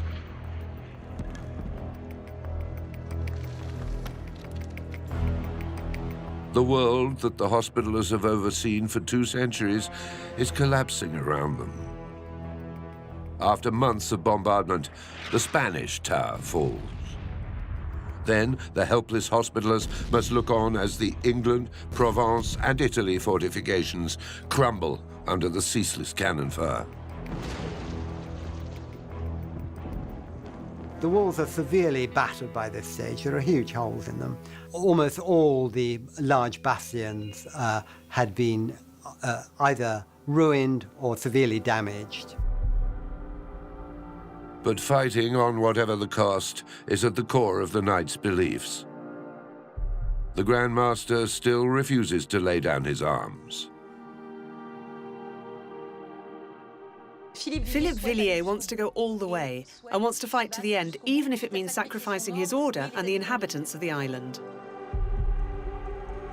By early December, 3/4 of the Christian soldiers and a large number of civilians have died. And the stakes are getting higher.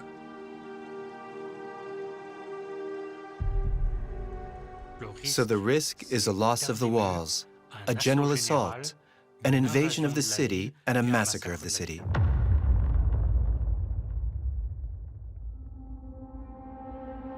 In secret meetings, Villiers asks his advisor, Tardini, if their resistance can continue.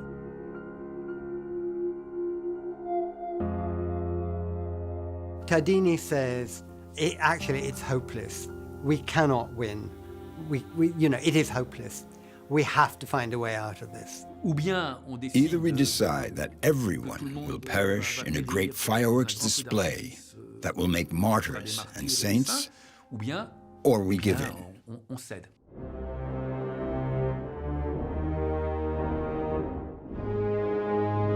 The Grand Master relents. He will try to negotiate for an end to the fighting with satisfactory conditions for both sides. He will have to hope that the Sultan is merciful.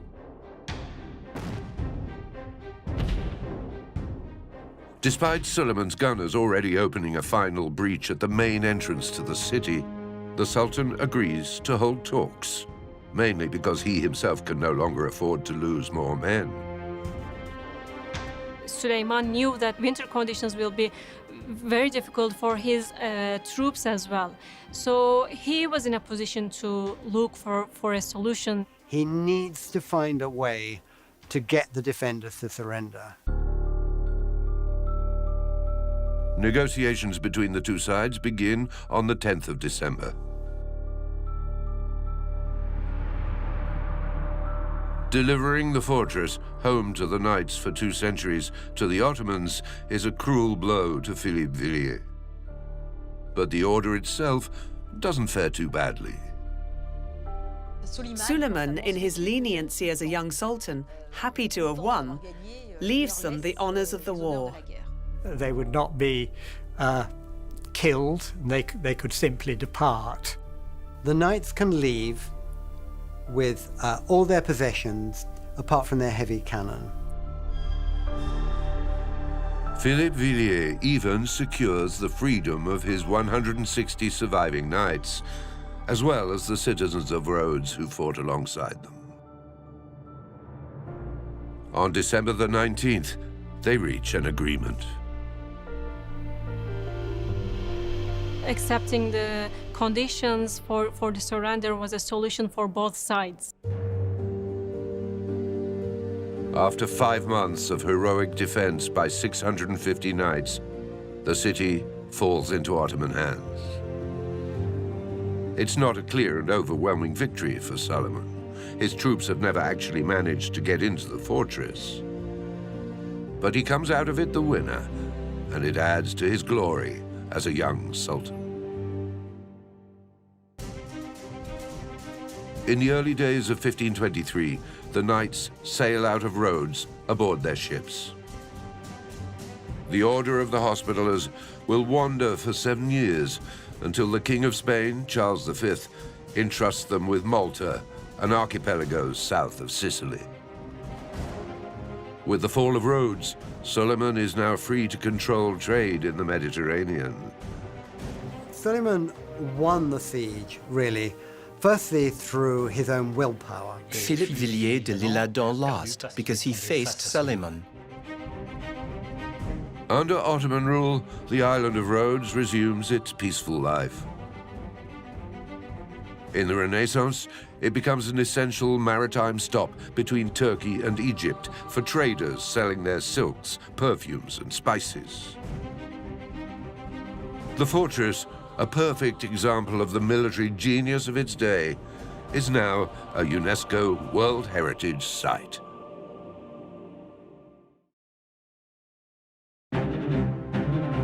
In the spring of 1565, a rumor flew across Europe. Suleiman the Magnificent, Sultan of the Ottoman Empire, had formed an armada.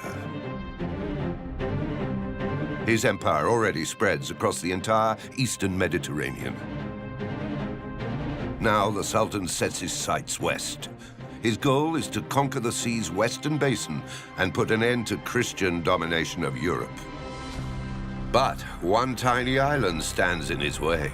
Malta was often the site of these conflicts for who was going to dominate the Mediterranean. Malta is a Christian enclave and home to the militant order of the Knights Hospitaller. Suleiman really wanted to eradicate the Knights. 560 men, the last remnants of the Crusaders, are now the last defense against the Ottomans' conquest of the West. For 4 long months, Malta will be the scene of a military and religious confrontation that will change the course of history.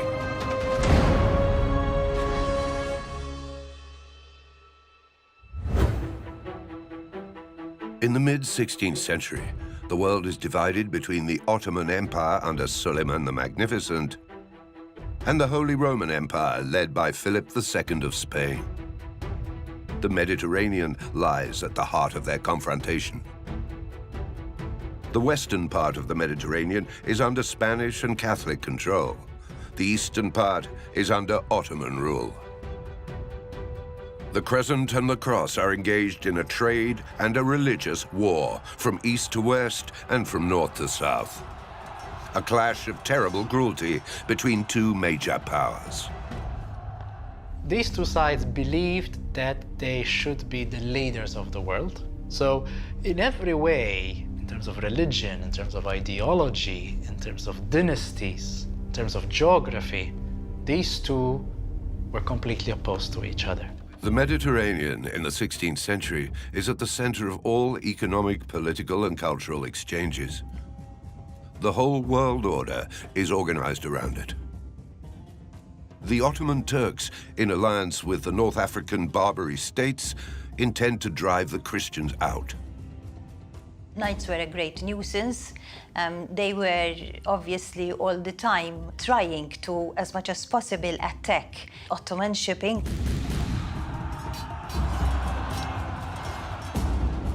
To do it, Suleiman the Magnificent, head of the Ottoman Empire, deploys an armada of extraordinary military power. The Ottoman rulers thought that it was necessary to take both Rhodes, which was done in 1522, and Rome, because once that's done, Christianity would disappear. And so they decide to attack Malta, and once they're in Malta, they'll go through Sicily, up Italy, to Rome. Geography put Malta where the 2 empires meet. So it's quite logical that Malta was going to feature in this confrontation. On May the 18th, 1565, as day breaks over Malta, the Turkish armada appears on the horizon. 300 galleys with more than 30,000 soldiers on board head straight for the island. It's a full-on assault.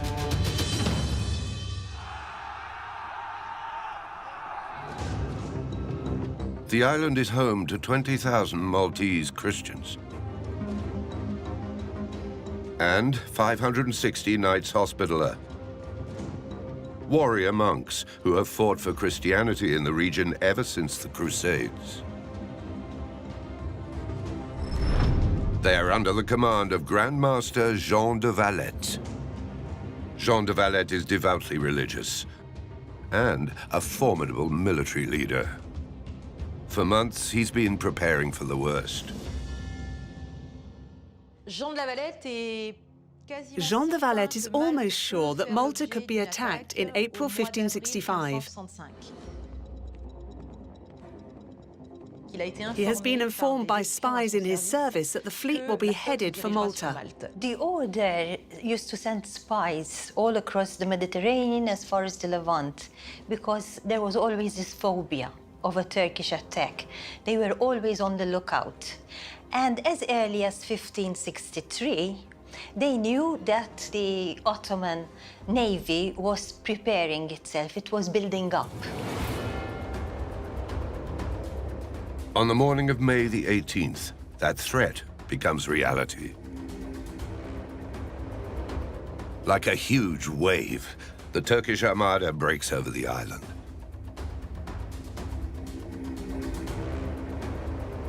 Jean de Valet's fears have come true.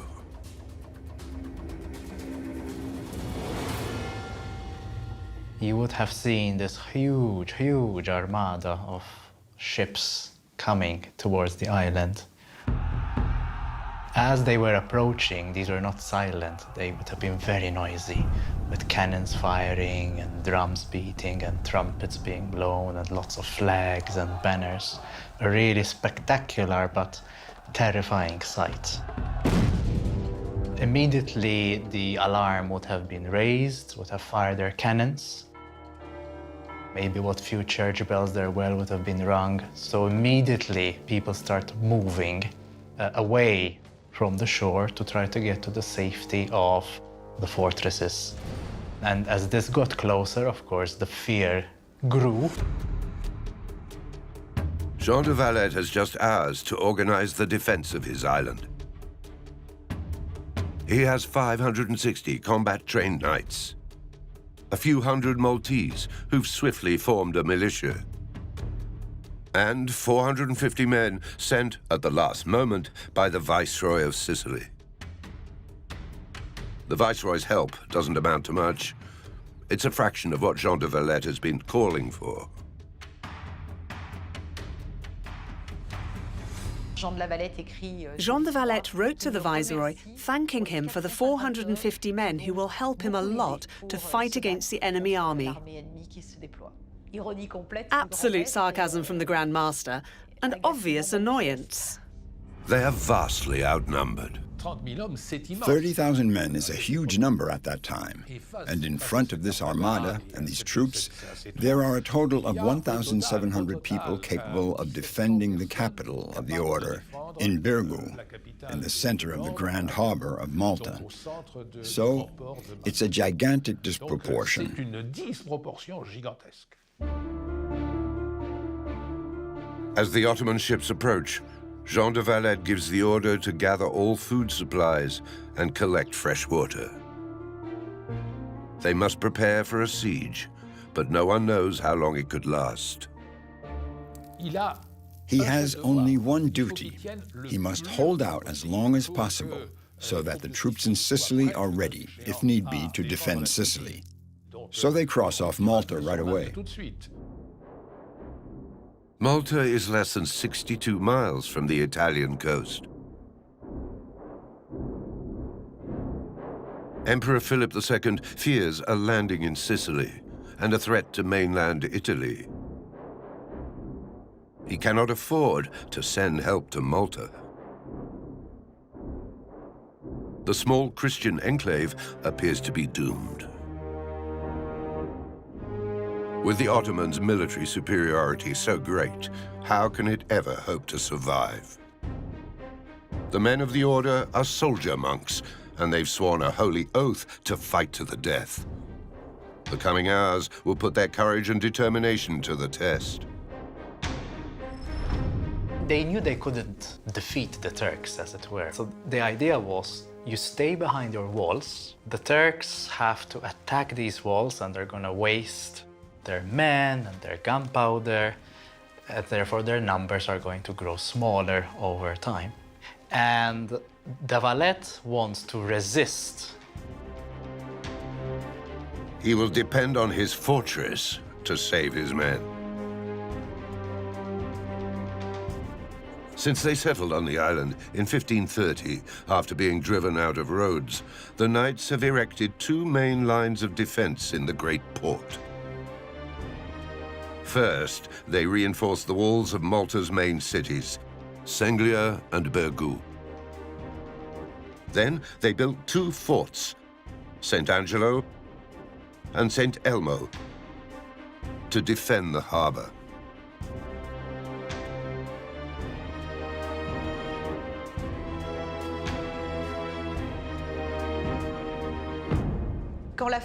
When the Ottoman fleet arrives in Malta, in front of the port, they immediately realize that the port is actually fortified, and that therefore it will not be that easy, and that it's not big enough to house the whole fleet.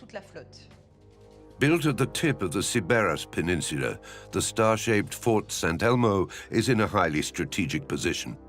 It can observe and attack any enemy ships that try to enter the port. This Fort St. Elmo protects the entrance to the main harbor and the entrance to the other harbor, which is called Marsamxet. Therefore, the Ottoman sailors cannot enter any of the ports to anchor. Every time they try to enter a port, they're bombarded by St. Elmo. So the Ottoman troops decide to destroy St. Elmo.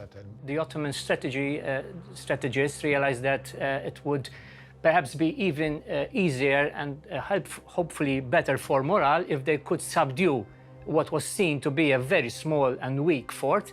And hopefully, in doing that, they would, one, secure a safe anchorage for their fleet. So St. Elmo becomes the attacker's primary target. To attack, the Ottomans will bypass the main port and land in the bay of Massaslok in the southeast of the island. In less than 48 hours, they drop anchor and bring their guns ashore, along with 30,000 soldiers of the best army of the 16th century world. But then eventually they go into Marsaslok and they start disembarking their forces, men, weapons, animals, and so on. They start preparing their camp in Marsaslok, and from there they also start moving their forces towards the Grand Harbor, because of course they know that is where they have to fight. And on the way to the port, they cross the village of Zeytun, and the 200 inhabitants of Zeytun are put to the sword, are killed.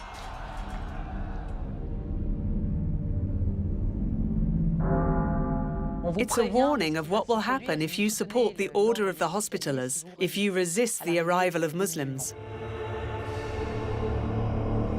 The people of Malta are terrified, especially of being forced to convert to Islam if the Ottomans conquer the island. So they rally to the men of the Order. It's a sacred union in the name of the Catholic faith. A true holy war.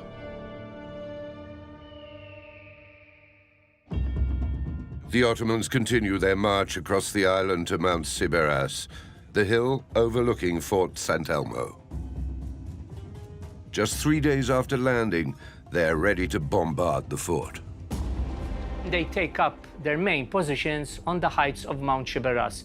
One of the defects of Fort St. Elmo is that it occupied the tip of a promontory, and the high ground, which overlooked it, that was to the advantage of the attackers, because it allowed the Ottoman guns, to fire directly into the fort. They established a very powerful battery to fire directly on the land front.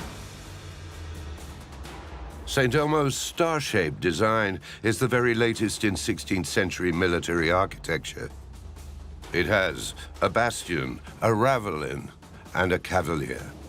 A ravelin is a triangular defensive structure that protects a vulnerable point of the fort, in this case, the corners of the bastioned walls. A cavalier is a raised platform that reinforces the bastion and provides an elevated position for artillery. In Italy, at the beginning of the 16th century, there is a revolution in the art of fortification. They abandon the typical round fortifications of the Middle Ages in favor of acute angles, which allow the fort to withstand artillery fire, since sharp angles effectively prevent the fortifications from collapsing too quickly.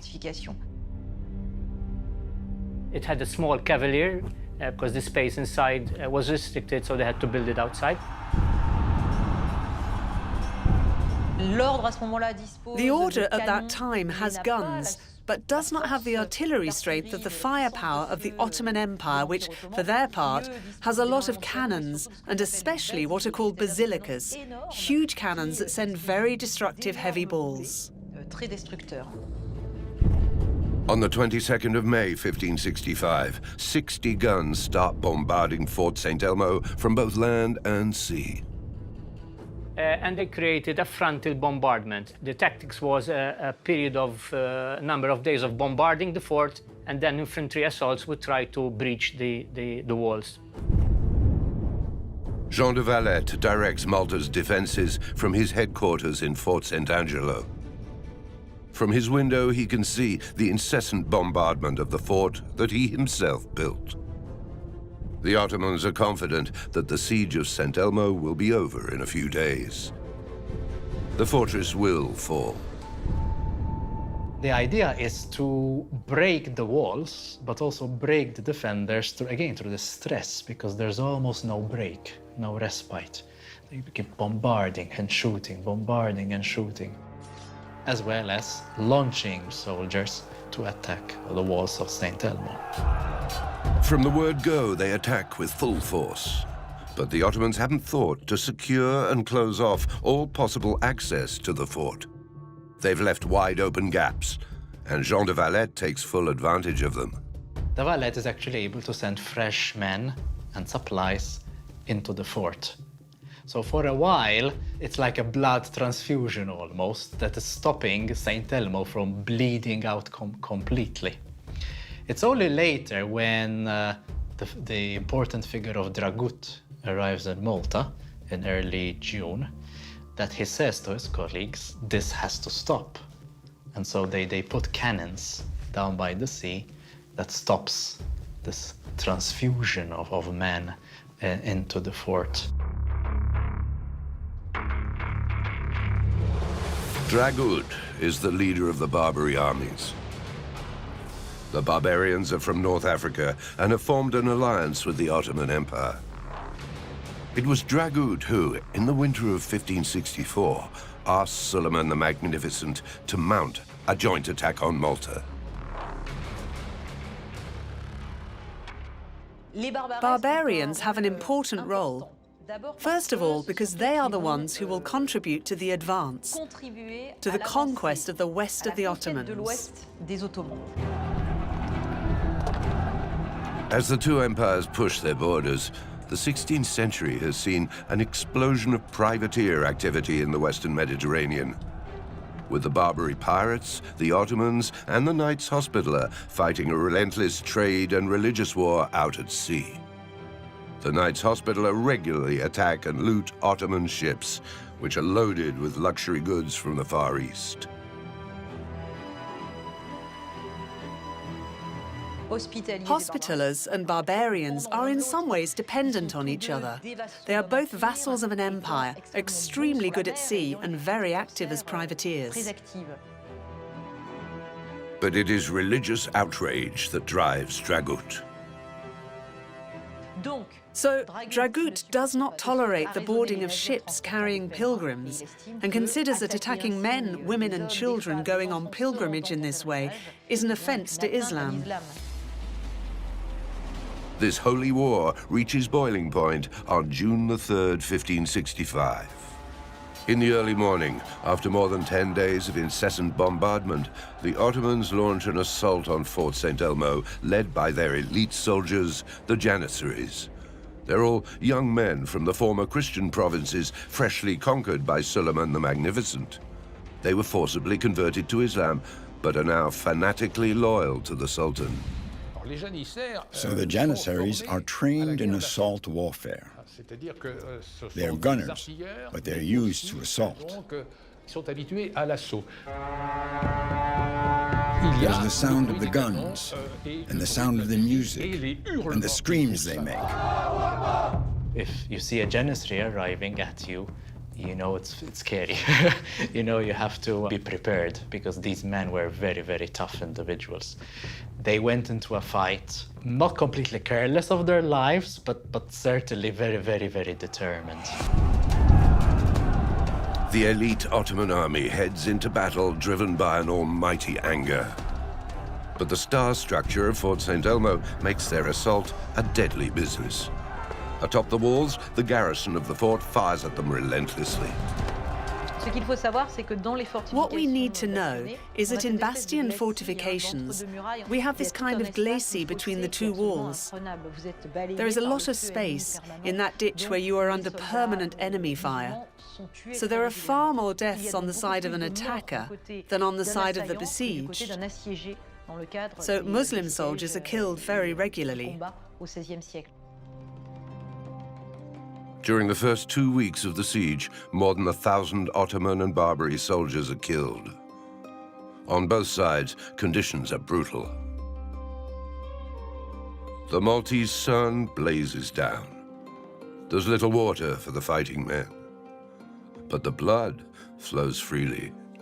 Just 2 weeks into the siege, the men in St. Elmo have already lost half their number.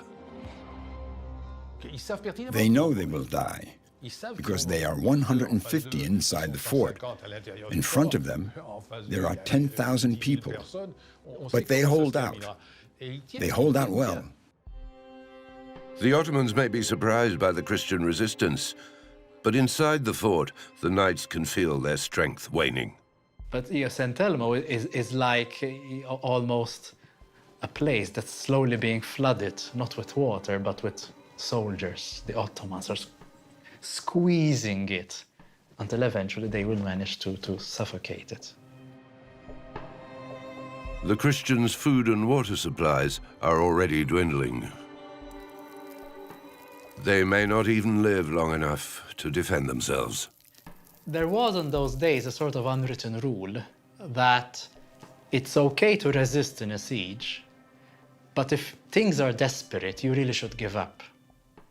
And if you don't give up at the right moment, then you cannot expect mercy. And this is the message the Turks are giving us. Like, this was ridiculous, St. Elmo resisting for so long.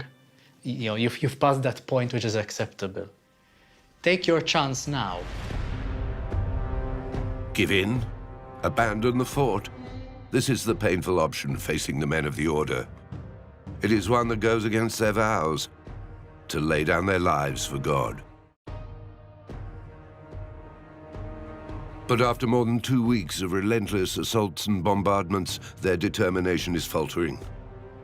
The garrison writes a letter to Jean de Valette. They tell him they want to leave the fort to save their lives.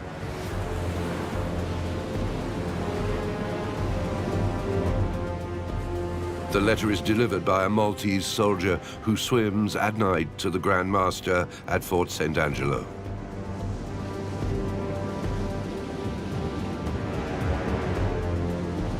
Some of the knights literally sent a letter to the Grand Master telling him, let us go and attack the Ottoman forces, at least die honorably rather than be consumed here trying to defend this position which is going to fall. On June the 9th, 1565, Jean de Valette receives the letter. He calls for a council of the order and decides to send 3 knights at night by boat to sneak into the fort and evaluate the situation. The 3 knights, a Spaniard, a Frenchman, and an Italian, represent the order's international factions. They must decide the future of St. Elmo and the men who defend it.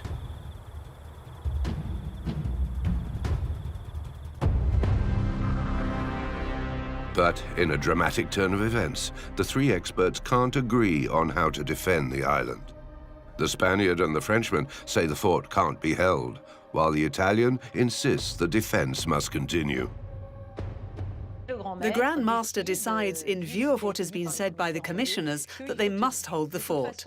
The longer St. Elmo holds out, the more time the cities have to organize their defenses. He changed the commander of the fort to make sure that his orders are complied with. So in this way, he managed to ensure that the fort was defended for as long as possible. He reminds them that they took vows, and that God offers them here the best way to honor their vows.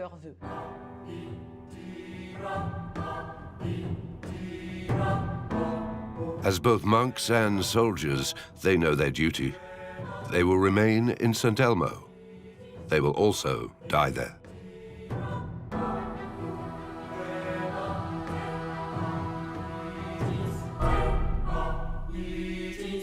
It's this idea that you're really fighting for God, for your church, and for your people. So all of these together help explain why they resist. On June the 15th, the Ottoman and Barbary troops make their final advance on Fort St. Elmo. In 3 days of fighting, they managed to conquer both the Ravelin and the Cavalier.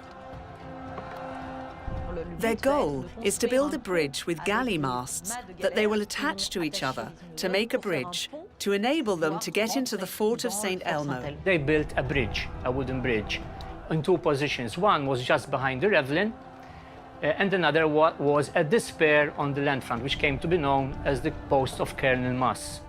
And here they sought to create their main and concentrate their artillery fire, create breaches, and repeatedly then they sought to scale the walls into these two positions. By June the 18th, the situation on both sides is deteriorating. If the knights don't die in battle, they're sure to die of thirst and hunger. They know they are beaten, but they continue to fight to the last man. The knights in Fort St. Elmo also have some reserves of ammunition and also bombard the enemy. During one of the bombardments, a cannonball hits a large rock where Dragut, who supervises the operations, is located. When hitting the rock, a splinter hits Dragut's temple and Dragut falls, fatally injured. Dragut is wounded in the head on June the 21st and dies 2 days later. His death is a turning point in the Great Siege of Malta. While the Ottoman and Barbary forces are more numerous and better armed than the Christians, the death of their talismanic warlord is a bitter blow to their pride. And it shows the grim determination of the besieged. In 1 month, more than 19,000 cannon shots have been fired at St. Elmo's walls. Inside the fort, everything is blood, dust, and devastation. The dead bodies are collected and are used to fill in the gaps of the walls.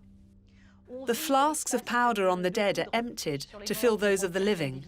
They really fight with the last ends. They have almost nothing left. No more powder reserves, no more arquebus guns, no more weapons at work. They're going to fight hand to hand and barehanded, with their bodies, bare hands and with cold weapons, and they know it's the last night. On June the 23rd, the siege of St. Elmo finally ends. The attackers enter the fort through the open holes in the Ravelin. The final assault lasts for 6 hours. In their last moments, the last 10 men of the order enter the chapel exhausted. They have come to die under the cross. At the very end, the last defenders are cornered in the chapel of St. Anne in St. Elmo. Now, it's partly strategic because it's, in a sense, the best defended place ultimately. But I think it's also very symbolic that it's in the church that they make their last stand with God. One by one, the last 10 soldiers of St. Elmo have their throats cut. As their bodies bleed dry, the Ottomans celebrate their death. On top of that, what the Ottomans do, they also take some of these bodies, they crucify them, and they float them on the water from St. Elmo to Birgu. So the people in Birgu see this horrible sight of these floating bodies on the water, decapitated, their stomach is open, reaching them. Again, the message is, this is what is going to happen to you. The Grand Master, Jean de Valette, who's a tough person, takes the Turkish prisoners he has captured, has their heads cut off, puts the heads in a catapult, and the catapult sends the heads back onto the enemy camp that's right in front of them. It has taken 1 month, more than 10,000 dead, and thousands of cannon shots to capture St. Elmo. The incredible resistance of the Christians has been matched by the extraordinary determination of the Ottoman and Barbary attackers. For the Ottomans, the capture of St. Elmo is an initial victory. But the fight for Malta is far from over. Now, the next phase of the siege will begin. The attack on Malta's fortified twin cities, Birgu and Senglea. Now that St. Elmo has fallen, the Ottomans will be able to close the port completely. They will build a bridge of boats attached to each other by galley antennas to close between St. Elmo and the other side of the harbour, near Birgu. They completely close the entrance to the port and they completely isolate the two cities from the outside world. Every day now, the vice is tightening a little more. And the face-off between Christians and Muslims is increasingly ruthless. Both sides know what their opponent is capable of. The attack on the cities begins in a climate of total terror. On June the 24th, the whole Turkish camp moves behind the cities of Birgu and Senglea, leaving only cannon batteries on Mount Shibaris. That allows them to put the cities between the hammer and the anvil. On the one hand, they are bombed from the seaside, and on the other, they are attacked from the land. It takes 2 weeks for Suleiman to reposition his forces. The soldiers and guns have a new target. The brunt now of the Ottoman army was going to fall on Birgu and Senglea.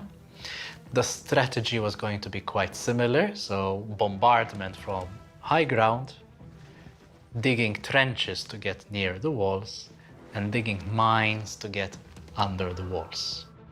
This was the typical strategy of any siege, but especially of Ottoman siege, because they were excellent at this kind of strategy.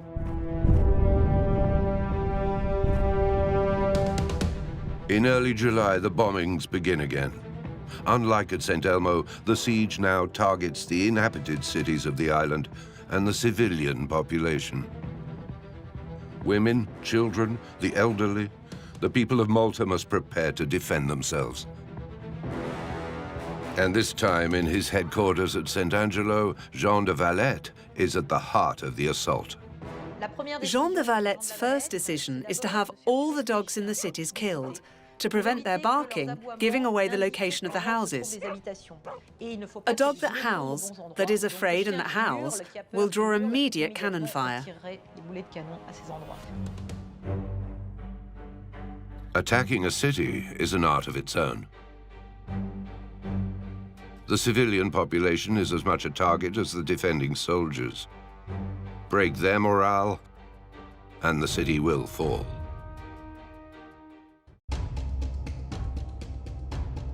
From the top of the steep streets of Birgu and Senglea, the Maltese watch the attacking army board their galleys at the far end of the large port.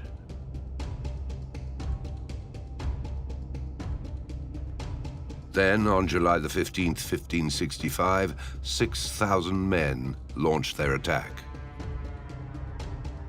It's a spectacular strategy that the Ottomans use. So they are going to attack Senglea from the land, but they also want to attack it by water.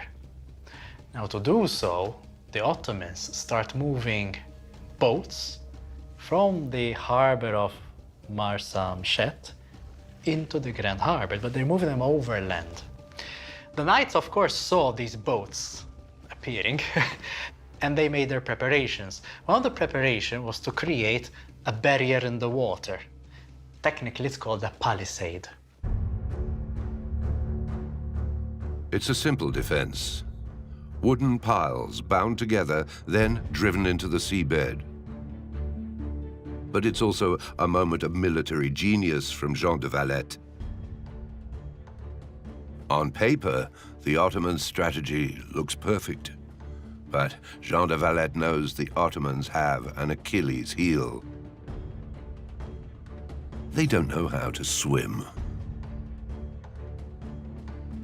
So he uses the palisade to force them out of their boats, just a few feet from the mainland and within range of the city's defenses.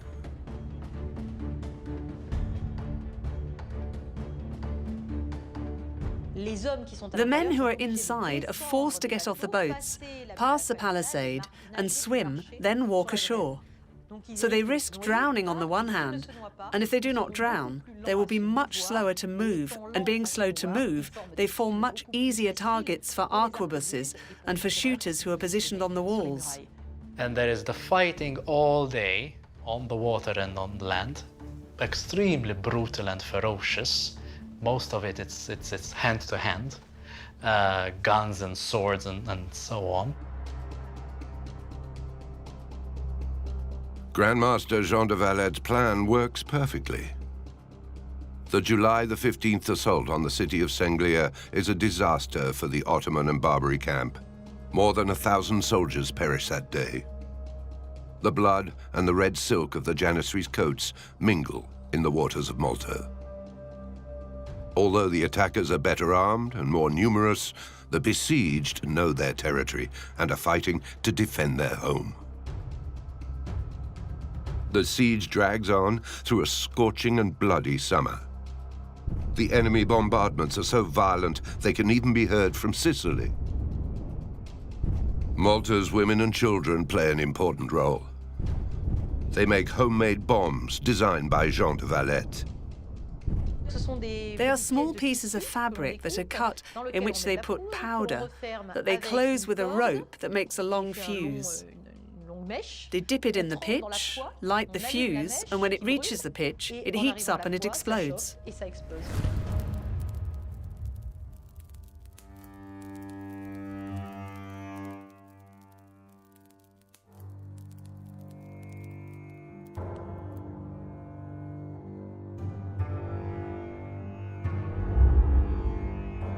Remember, the Janissaries in particular have these big costumes which easily catch fire. So again, it's the brutality of it. People are burning alive and burning people around them in the process.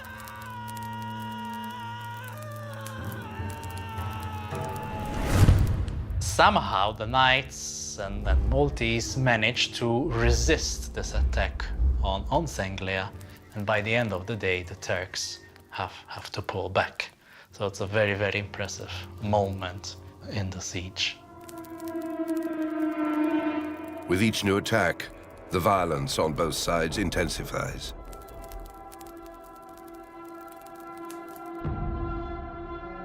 After 2 months of siege, the Christian camp is still hoping that reinforcements will come from Sicily. This hope feeds their determination not to surrender. But is it a vain hope? Do the Spanish crown and its representative, the Viceroy of Sicily, really intend to help Malta? In mid-July, the Ottomans encircle the island with their galleys, suffocating the Christian enclave even more. To this encirclement of the cities is added the establishment of galley rounds and patrols all around the island. About every 6 hours, 15 Ottoman galleys go around the island, which prevents any landing of the enemy fleet. On July 25th, a rumor runs through the streets of Burgos. Help is arriving. Even Jean de Valet himself is hopeful.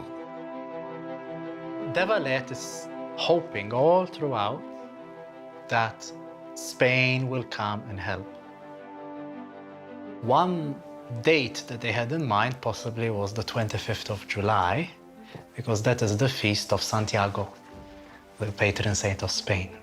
So on that day they were looking out for help, but of course it does not arrive.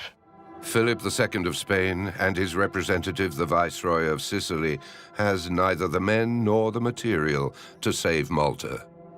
Most likely, the Viceroy thinks that Malta will fall, and that if Malta falls, the Turkish armada will not go back to Istanbul.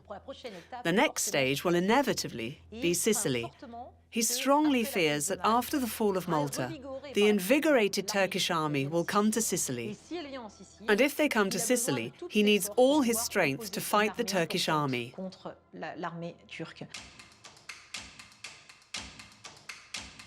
No help will come. On August the 7th, the Ottoman Admiral Mustafa Pasha decides to end the Christian resistance once and for all. He sends 12,000 men to attack Birgu and Senglia.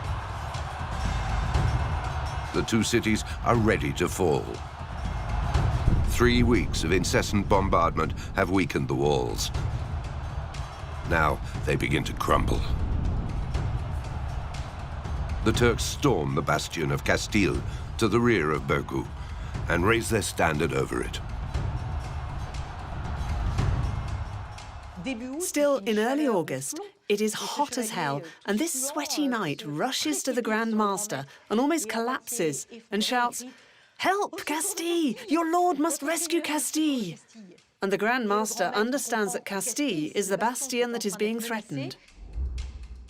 He catches his great helm and says, "My lords, today is the day we go." And he goes like this.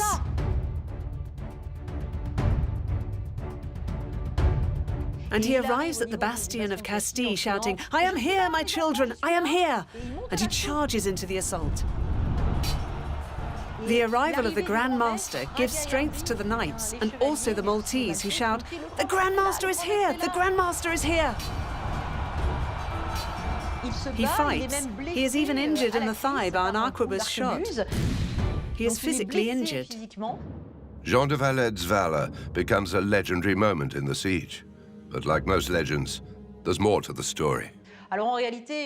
So in reality, it was not so much the intervention of the Great Master that repelled the assault, as it was the Maltese sappers who managed to blow up a mine, thus scattering the Turkish positions and allowing the Christians to recover the advantage. But it proves a crucial turning point in the Great Siege of Malta. Although the Ottomans were undermining the walls and the Christians' morale, and though militarily they were defeating the Christians, the fact that they were pushed back would have brought doubt in the Ottoman ranks. At that moment, they have doubts and say to themselves, "We will never win." I think that's when it changes. The fight for the Castilian stronghold claims the lives of more than 2,000 Ottoman and Barbary soldiers. On the Christian side, there are only 400 soldiers left alive, but the men of the order and the Maltese people remain determined to save their fortress. While in the Ottoman camp, weariness and doubt have set in.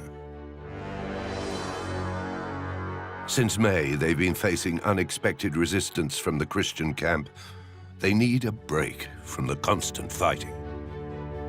You can almost imagine the trenches of the First World War, no? When you had British and French and Germans on the other, sometimes they were very close, that they could talk to each other. And we know there were these moments where they were talking to each other, the common soldier.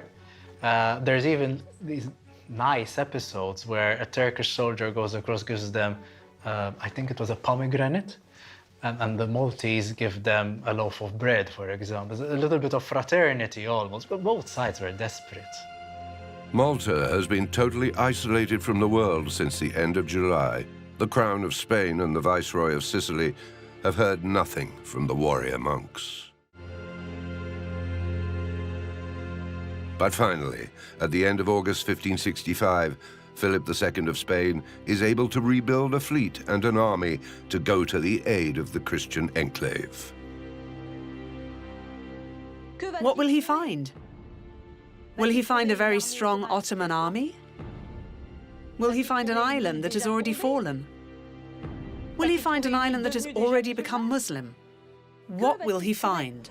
In the early morning of September the 8th, a cannon shot from St. Elmo frightens the Ottoman camp.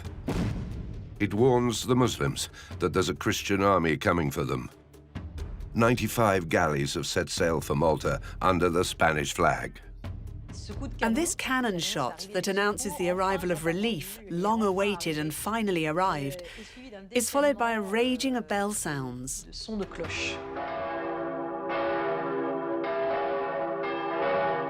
The bells had stopped ringing at the time of the siege, and suddenly they ring out loud on this very symbolic day for Christians, since September the 8th is the day of the birth of the Virgin. Spanish had taken a long time to come.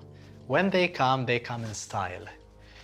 You know, this is Spain now saying, you know, we're an empire too, you know, we can show our muscle, and they do. And again, it's a bit of psychology, really. You're sending in 10,000 fresh soldiers, very experienced soldiers, against a Turkish Ottoman army, which is now depleted, sick, tired, and the message is really, you know, just go. It's not worth fighting. By now, the Barbary forces are almost entirely wiped out, and the Ottomans have lost thousands of men. What's more, September always brings storms in the Mediterranean, and the flat-bottomed Ottoman galleys have a shallow draft that prevents them from sailing in bad weather. They'll have to get going, or they'll never be able to reach their home port of Istanbul. On September the 8th, the Viceroy of Sicily sets foot on Malta, and Jean de Valette tells him the story of the bravery of his troops. The Grand Master welcomes them. We must appreciate the irony, brings them in and makes them walk through this crowd of starving and wounded people, inevitably causing a fairly justified sense of shame among Christian and Spanish dignitaries. The same evening, the Viceroy of Sicily writes to the King of Spain, "It is true that if we had come earlier or a month before, we would have avoided all these deaths. There's nothing left to eat on the island. The island is destroyed, the port is destroyed, ravaged. There's nothing left."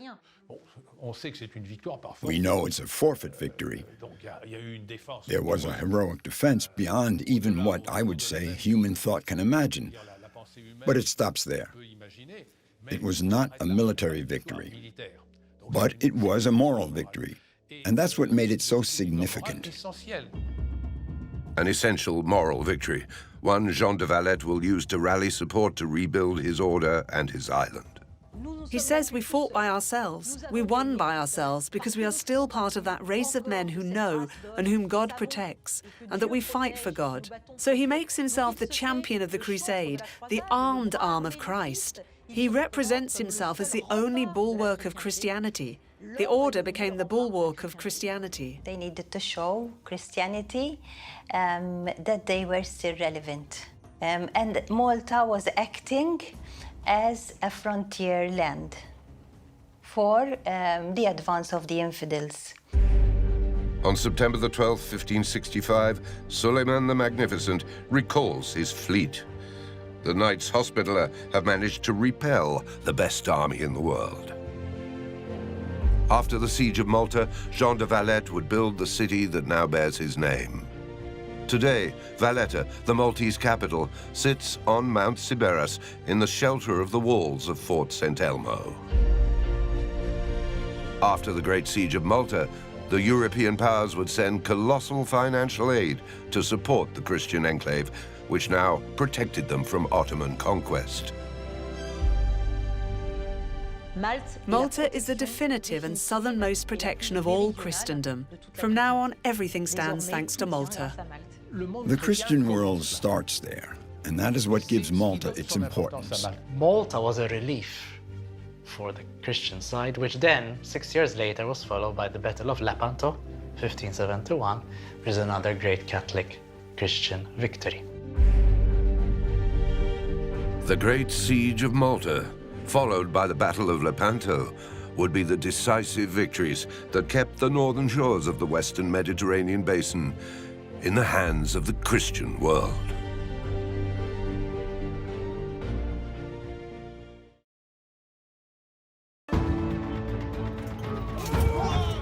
Spring 1453. One of Europe's ancient cities braces for a terrible confrontation. Constantinople, the jewel of the Byzantine Empire. It is not a question of if it gets conquered, but when it gets conquered. The ruler of the Ottoman Empire, Sultan Mehmed II, is determined to make the city his. He has an army of 80,000 men and an innovative new weapon. For the time, it is really quite something, and no one has ever cast out of iron such a huge cannon. But the Byzantine Emperor, Constantine XI, will do whatever it takes to hold his city.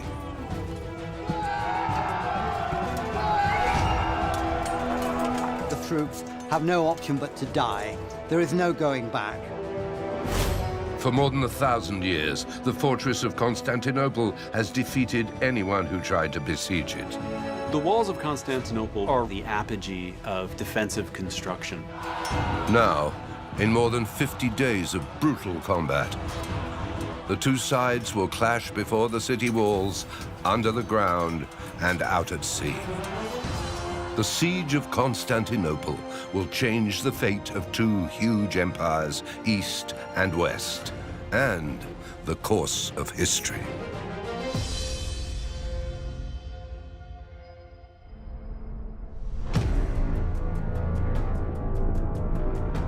"80,000 men stand before the huge walls of Constantinople. At their head is a young sultan, just 21 years old, Mehmed II, the brand new occupant of the Ottoman Empire's throne. He has one goal: conquer the city. It's the great dream to take it. Mehmet seems to have believed that he was the one. It's one of these ideas that get lodged into his head very early, that he's almost destined to take the city. He says there should only be one empire in the world and one capital city, Constantinople, which is fit to be capital of the world. Within a few centuries, the Ottomans have gradually conquered almost all of the Byzantine Empire, which has ruled Eastern Europe for 1,000 years. By 1453, only one point of resistance remains: Constantinople. Constantinople is not just a city. It is the seat of the Roman Empire. And we know that the Roman Empire had crumbled several centuries ago, and the Byzantine Empire was just a shadow of the Roman Empire. The Byzantine Empire, by 1453, is in very bad shape. In fact, everyone knows that it is not a question of if it gets conquered, but when it gets conquered. This Christian city is the point through which all world trade must pass. A strategic border between East and West. It's a city almost perfectly situated to command, to be the center of an empire. It's almost as if the city was designed to be an imperial seat. It is called the City of the World's Desire. It seems to have been designed by geography and history to be the capital of a great empire. Inside his fortress, Emperor Constantine XI bears the weight of centuries of history. He has a deep sense of the history of his empire. He knows that the throne he sits on goes all the way back to Augustus Caesar. And he is aware of having this deep inheritance that he will defend to the very end. The emperor is well aware of the danger facing his city. But he also knows all the ancient fortress's assets and resources. At least 23 major sieges had taken place, and all of them had been repulsed. In fact, the city had never been taken in its entire 1,100+ year history.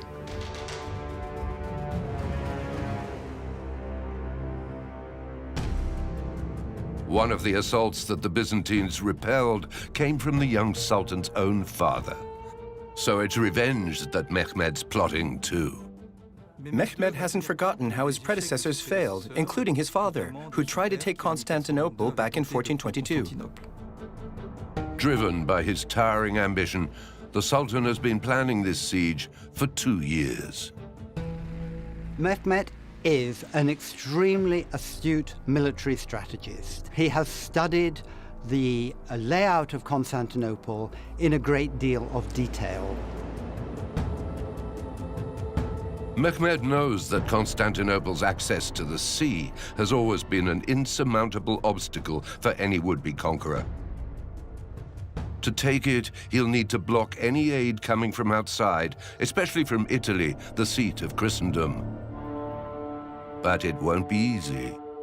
Constantinople, it is really hard to isolate. Siege is not just attack. Siege is a blockade. So you have to be able to blockade lest other people not help the city. So in order to make sure that the Genoese ships in the Black Sea not carry armaments and soldiers and food to the city, you have to be able to control the Bosphorus. This strait is the city's most important supply point. As long as it's open, Constantinople can withstand any siege. So Mehmed comes up with a new way to try to neutralize the strait. At the Bosphorus's narrowest point, north of the city, on territory he's already conquered, he will build a fortress, the Rumeli Hisari Castle. It will stand at the top of a hill, the ideal place to monitor and destroy all ships heading towards the Byzantine city. He gathered about 6,000 men to the building project. The logistical ability of the Ottomans to gather men and materials was extraordinary. They build the fortress in just 4.5 months, a record at the time.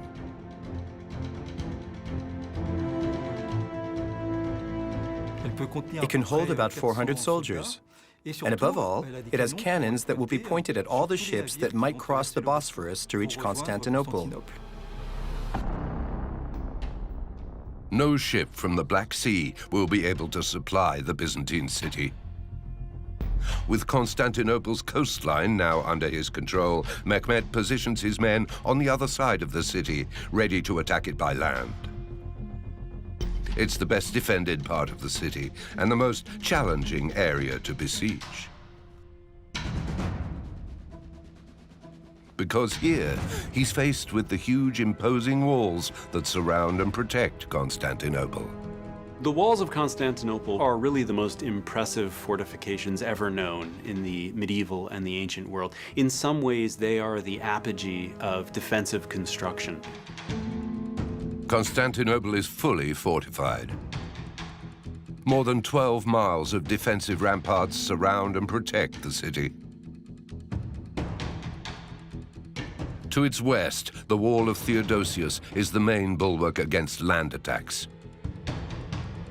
This huge wall stretches for 4 miles from the Golden Horn in the north to the Sea of Marmara, which borders the city to the south.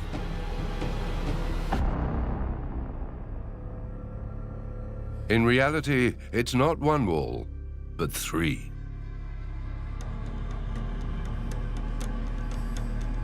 The first and innermost of them is called the Great Wall. It's 40 feet high. At its top, a crenellated walkway with nearly 100 towers allows soldiers to observe the enemy for miles around. Terraces between the different levels allow the Byzantine troops to circulate easily. The second, or outer wall, is over 6 feet thick, with room for a series of arrow slits. The third, low wall, sits just in front of a 60-foot wide moat.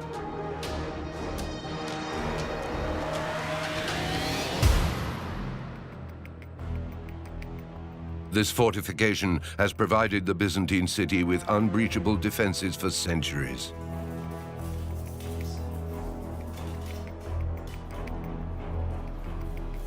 But it must be defended properly.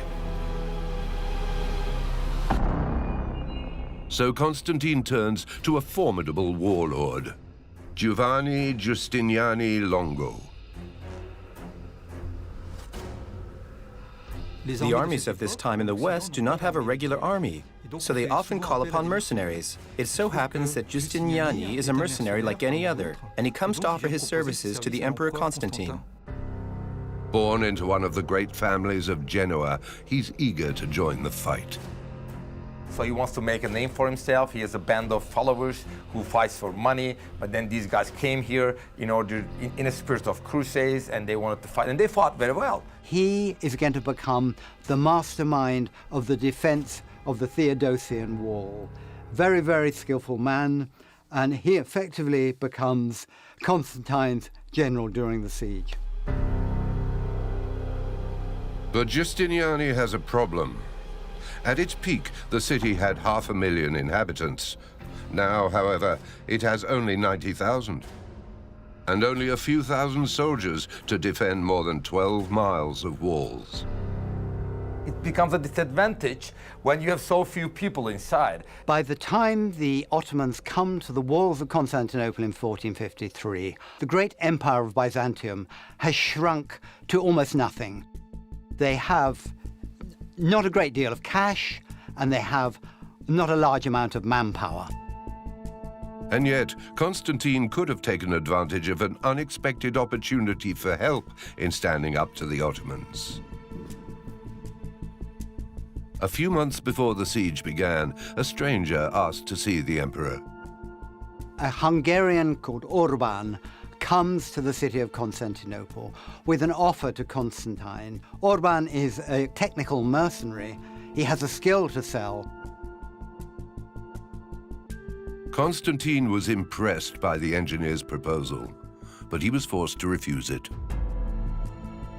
Unfortunately, the Byzantine Empire is so poor by this point that he can't pay what Urban needs.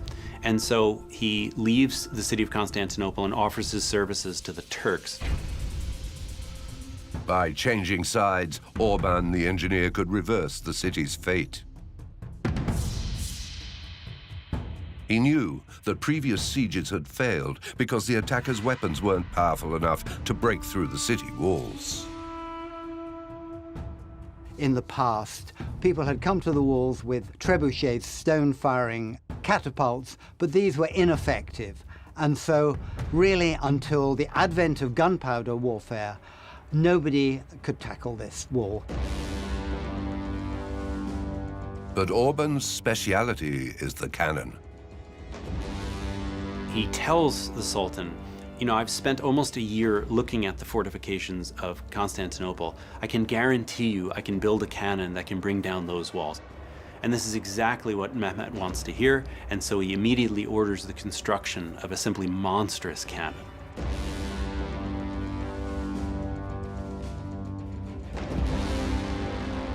Orban builds a cannon of unprecedented dimensions, a bronze monster more than 25 feet long.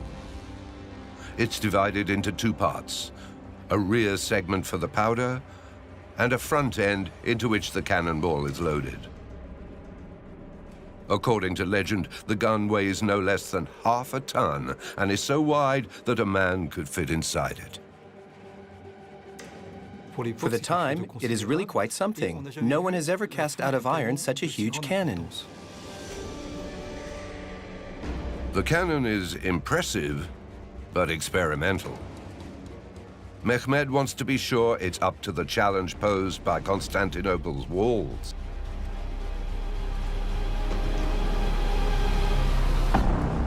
So he orders a test at Edirne, 143 miles west of Constantinople. He orders pregnant women to stay in the city in case they miscarriage with the sound of this mighty gun. This is an enormously impressive display of what the cannon can do. The first shot is impressive. The ball lands well over half a mile away and buries itself more than 6 feet into the ground, forming a deep crater. The trial has been a success. Now the Sultan can take his cannon to the foot of the fortress walls. There are 60 different oxen to pull it this long voyage. He sends 200 men ahead, 200 engineers to reinforce bridges, to pave roads, to kind of smooth the way for it. Mehmed makes quite sure that word of this cannon is got back to the walls of Constantinople to tell Constantine, this is what is coming for you.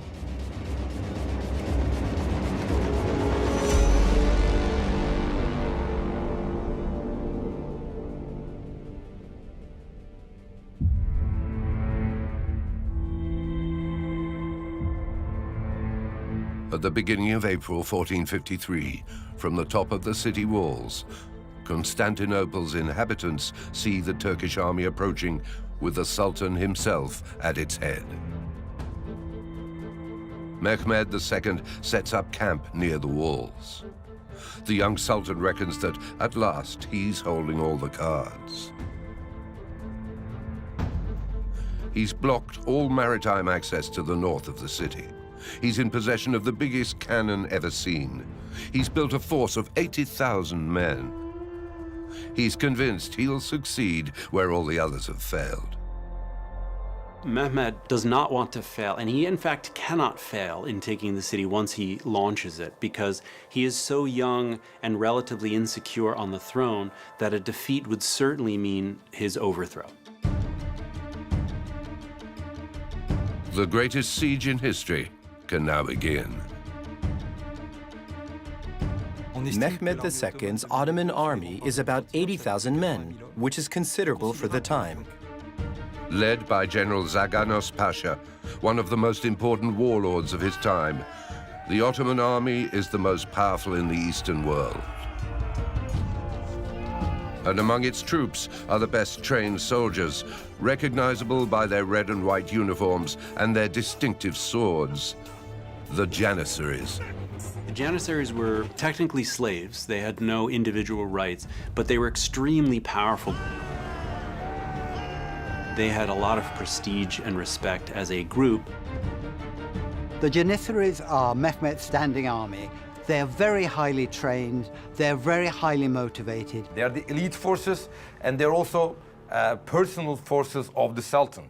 They are simply the best fighters he has. The Byzantine defenders seem to pale in comparison. The Byzantine Emperor Constantine has less than 5,000 men that he can count on. There are about 2,000 foreign mercenaries in the city as well, which brings his entire number to just less than 7,000 men to defend roughly 13 miles of wall. The city is shrinking, so there's no longer the manpower to defend it, as there had been so many times before. The disparity is about 10 to 1, 10 Ottoman soldiers for every Byzantine soldier.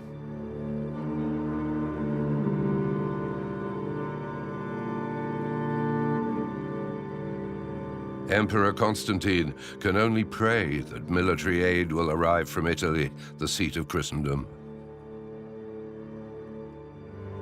The great game now is, can Mehmet break through the defenses before the Great Relief Army arrives? And can Constantine hold out long enough until the Great Relief Army arrives? The day after his arrival, Mehmed starts to position his men out in front of the Theodosian Wall. From the north, in front of the Blachernae Gate, to the south of the city, towards the Sea of Marmara, covering almost 4.5 miles of territory. 70 cannons are ready to start firing.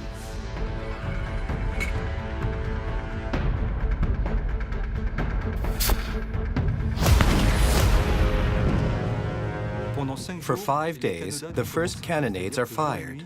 Day and night, the cannons, about 70 of them, will bombard the city walls to bring them down. It seemed like the end of the world was coming. So the sheer sound of the cannons firing, hitting the walls, the explosions would have been incredibly frightening. The army is positioned a few hundred yards in front of the camp. Right in front of Mehmed's tent, so the Sultan can see its effectiveness for himself, is Orban's cannon. To protect themselves from a return fire, the Ottomans have dug a trench out in front of their position. It's shielded by a rampart of earth topped with a low wooden palisade. The city walls immediately begin to crumble under the bombardments. But to the Ottomans' surprise, the Byzantines are able to rebuild them almost as quickly as they fall. Justiniani drives wooden stakes down into the walls and piles rubble and dirt and whatever he can to make a makeshift barrier in place of this solid wall. Day and night, Justiniani's troops scramble to clear the rubble from the wide ditches, repair the damaged walls, and fill in the breaches in their defenses. While from the top of the towers, the Byzantines' archers and artillery retaliate to the assault. A week of bombing, walls destroyed, but the Christians hang on, making repairs day and night. Men, women, children, all have been called upon to help the city hold together. And it is holding. Giustiniani's troops are putting up a strong resistance.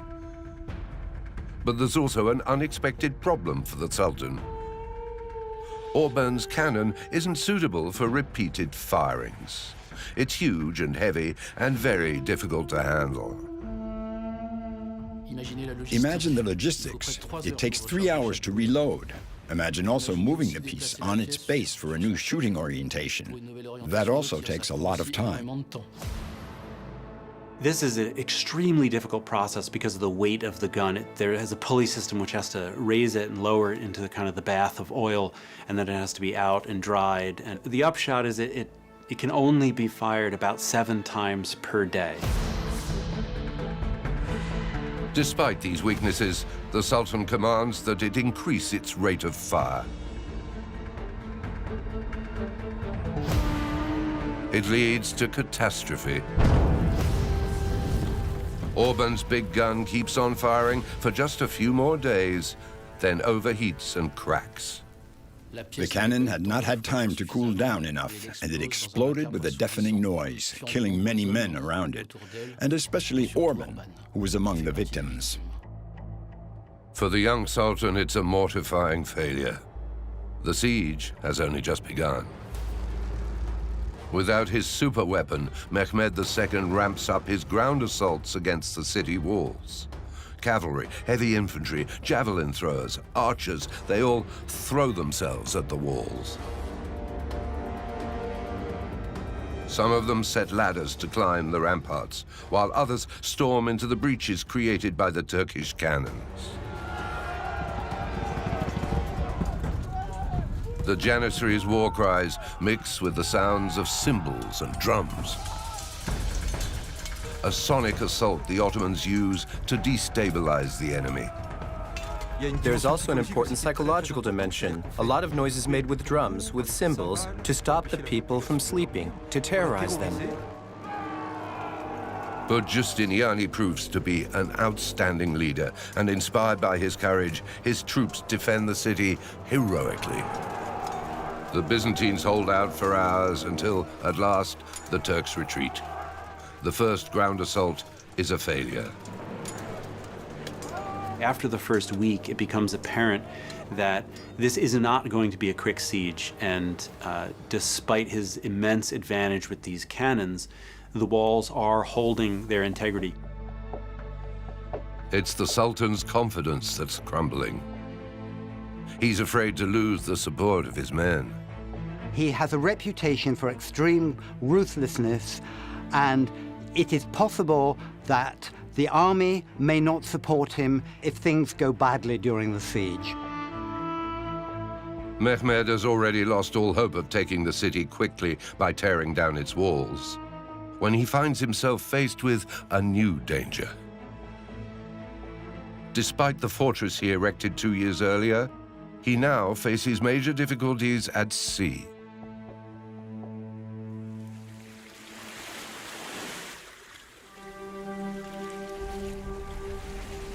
Constantinople doesn't only have land borders to defend. The Byzantine city is also bordered by the sea, with more than 6 miles of coastline. Constantinople is a city of water, a huge peninsula, with the Sea of Marmara to the south, the Golden Horn to the north, and the Bosphorus to the east. To counter possible assaults from the sea, the city has ramparts all along its coastline.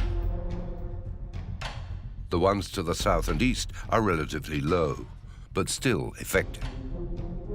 What makes them difficult to attack is the prevailing winds tend to blow ships away from 2 of those sides. So it's very hard for ships to get close enough to the walls to be able to scale them. The walls were lower, the towers were lower, and the defense could correspondingly be less ferocious than on any other section of the wall. No army had ever tried, in all the 23 sieges, to create a maritime attack along that coast. If such an attack is to take place, the Byzantines know that it will be via the city's most vulnerable coast. The Golden Horn, an elongated bay flooded by the sea, a natural harbor located between Constantinople and Pera, the Italian colony that's part of the city. Since vessels can be easily docked there, the Golden Horn is the best place to mount an amphibious assault. But here too, Constantinople is well prepared to fend off any enemy. Its main weapon here is totally invisible. It's a kind of dam, a huge cast iron chain that stretches underwater from Pera right over to the opposite shore. At the first sign of intruders, all the defenders have to do is raise the chain and seal the harbor. Imagine huge links that would be ready to break the fragile Turkish galleys. It is impassable, and it's the best guarded gate of Constantinople. So they didn't have to use any manpower to defend one of the three sides of the city at all. And this was incredibly useful.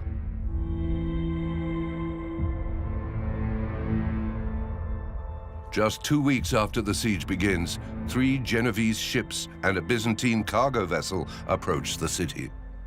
April the 20th, a miraculous event for the Byzantines. Sails are seen on the horizon. A small Genovese fleet arrives in front of the Golden Horn. The Italian aid the emperor has hoped for has finally arrived. As it sails north from the Sea of Marmara, the small fleet is greeted with a swarm of Turkish galleys waiting in the Bosporus.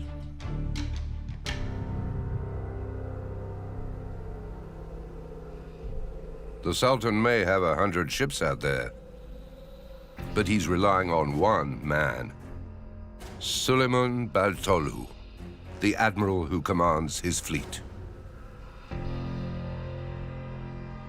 Mehmed instructs him to attack the Genovese ships.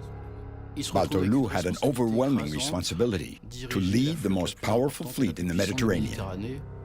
He probably controls around 200 ships, and his task is one of the most important from Mehmet's perspective. He tells his admiral Baltolu that you do not come back alive if you do not take these ships.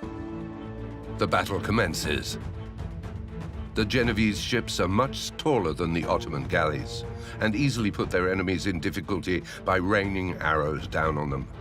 There are only 4 of them, but they hold off 100 Ottoman ships. And the Christians have another notable advantage. They possess a super weapon of their own, Greek fire. The ships were wooden, so Greek fire was extremely useful as a, let's say, pre-modern bomb. Then you can put an entire armada on fire. It's like the ancestor of the modern flamethrower. The flammable mixture even burns in water.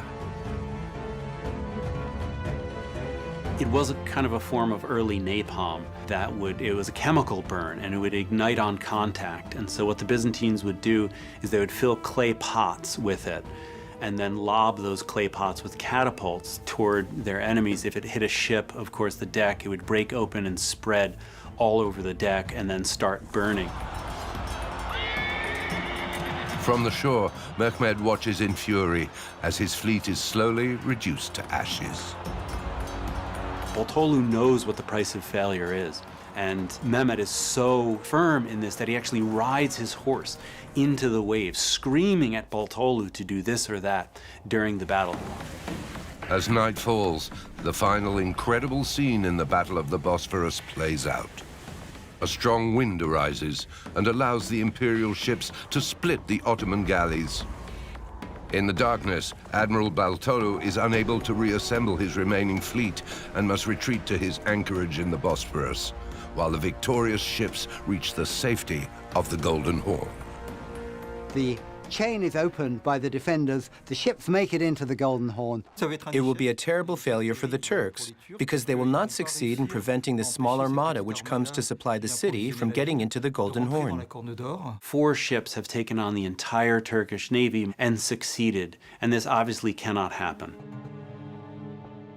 Humiliated, the Sultan summons his admiral and gives the order to behead him. Boltolu falls on his knees, and his sailors come to his defense, and they point to his wounds and his conspicuous bravery, which again, everyone has seen how brave he's been. And so the sentence is commuted to, I think, 40 lashes. He's beaten with a rod.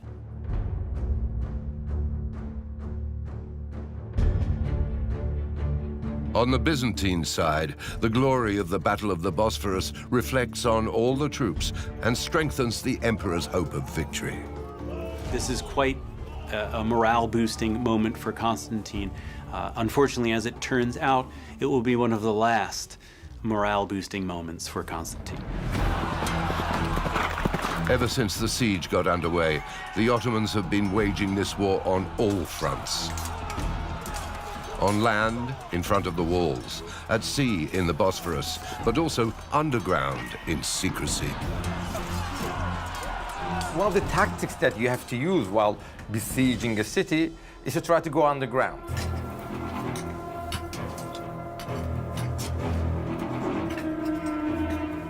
Mehmet had extraordinary resources at his disposal, one of which was a large group of Serbian silver miners. These guys were extraordinarily skillful, and they started tunneling, maybe from about 100 yards back towards the walls, propping up the tunnel as they went with wooden props and working their way onto the walls.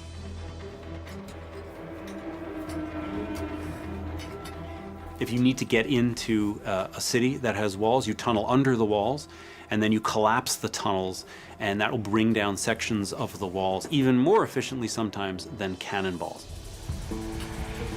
The sappers place explosives in the tunnels to make the walls collapse in on themselves. But once again, Giustiniani's men managed to thwart these underground assaults. As soon as they realize what the Turks are doing, they start digging countermines. And so the war really switches from above ground to underground. A Scottish miner employed by the Byzantines named John Grant proves an expert in the art of spotting Turkish mines. He uses a very simple method. He put buckets of water under the walls, and when the surface of the water started to ripple slightly from a vibration, he knew that there was tunneling going on in that area. Giustiniani's troops managed to locate the Turkish miners and blow them up right there in their tunnels.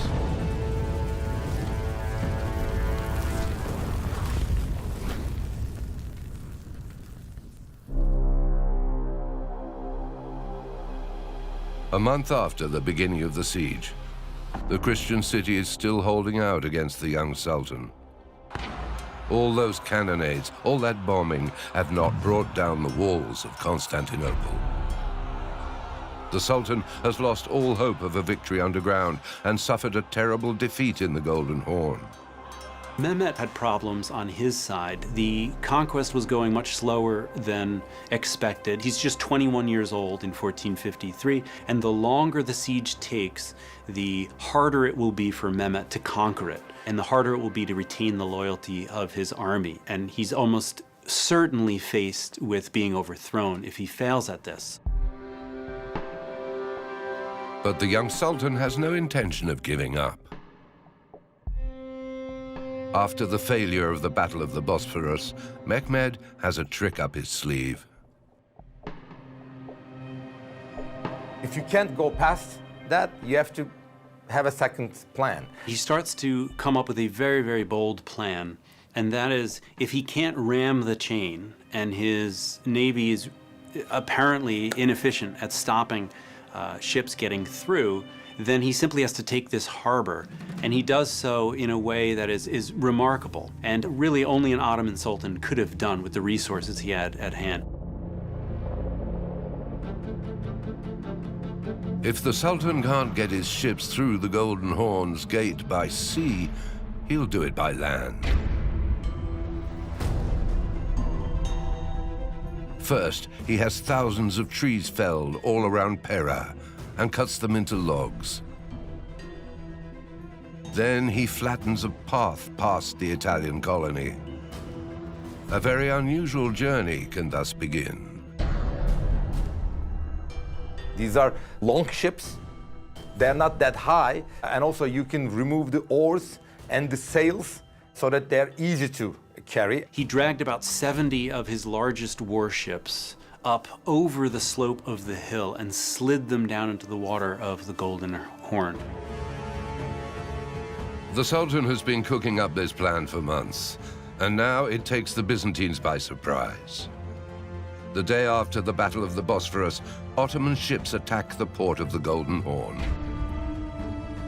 It's an amazing victory for the Sultan. This is an extraordinary coup for him, and it takes the Byzantines completely by surprise. The chain is now useless. He's now got his ships into the Golden Horn, and it tilts the balance back in his favor.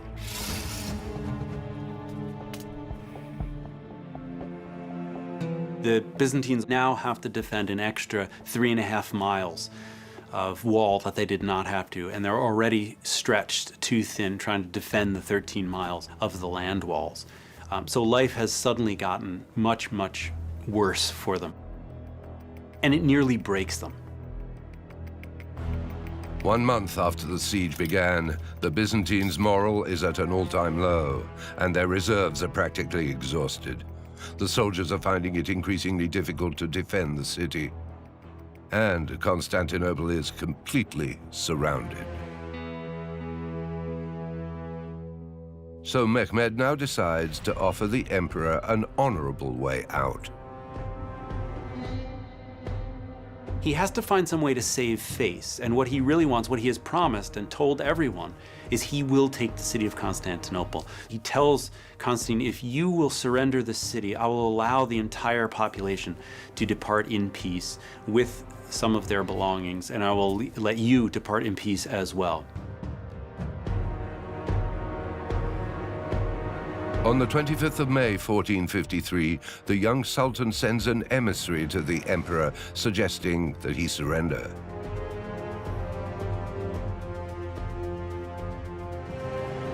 The emperor and his dignitaries would be safe, as well as the population, but they would have to leave the city. And finally, it is the emperor who decides. It is out of the question for him to give in. He's ready to die, sword in hand. He could not, as emperor, leave his city. Abandoning his 1,000-year-old empire is unthinkable.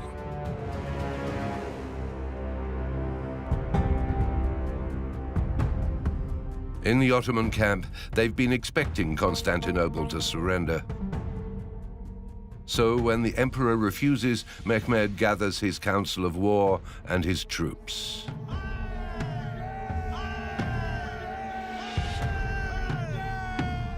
The aim was to psych the men up with religious fervor to be prepared to do or die. At the end of May 1453, Mehmed decides to launch a final assault on the walls of Constantinople. Both sides know this is the end. It's going to be the final push.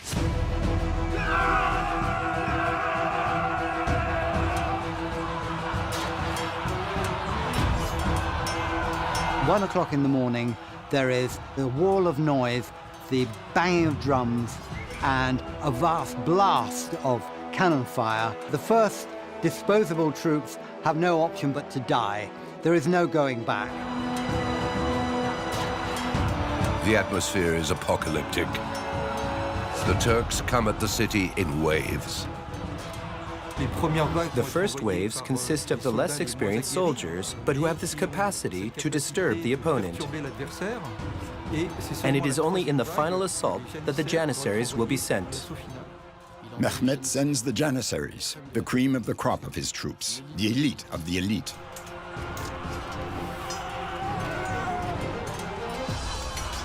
Facing the best army of its time, the Byzantines defend themselves brilliantly. Giustiniani knows that in this last battle, the fate of the whole Eastern Christian Empire is at stake. Giustiniani calls on locals to volunteer for this ultimate defense of the city. They're all given weapons and sent up to the parapets.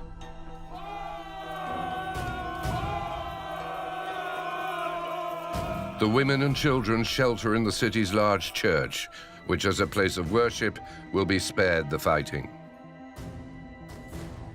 It is said that when Constantinople was taken, the population took refuge in St. Sophia because an angel would appear to protect them.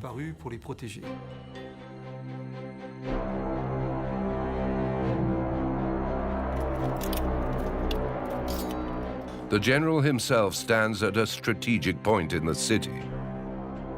Giustiniani would defend the so-called Saint Romain Gate, one of the main city gates.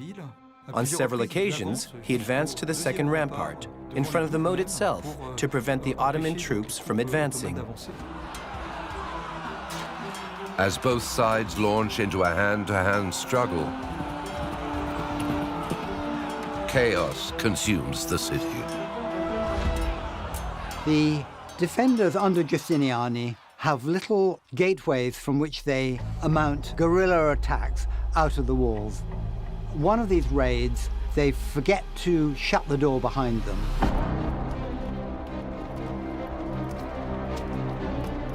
"50 men rush through this door and manage to climb onto an open part of the ramparts.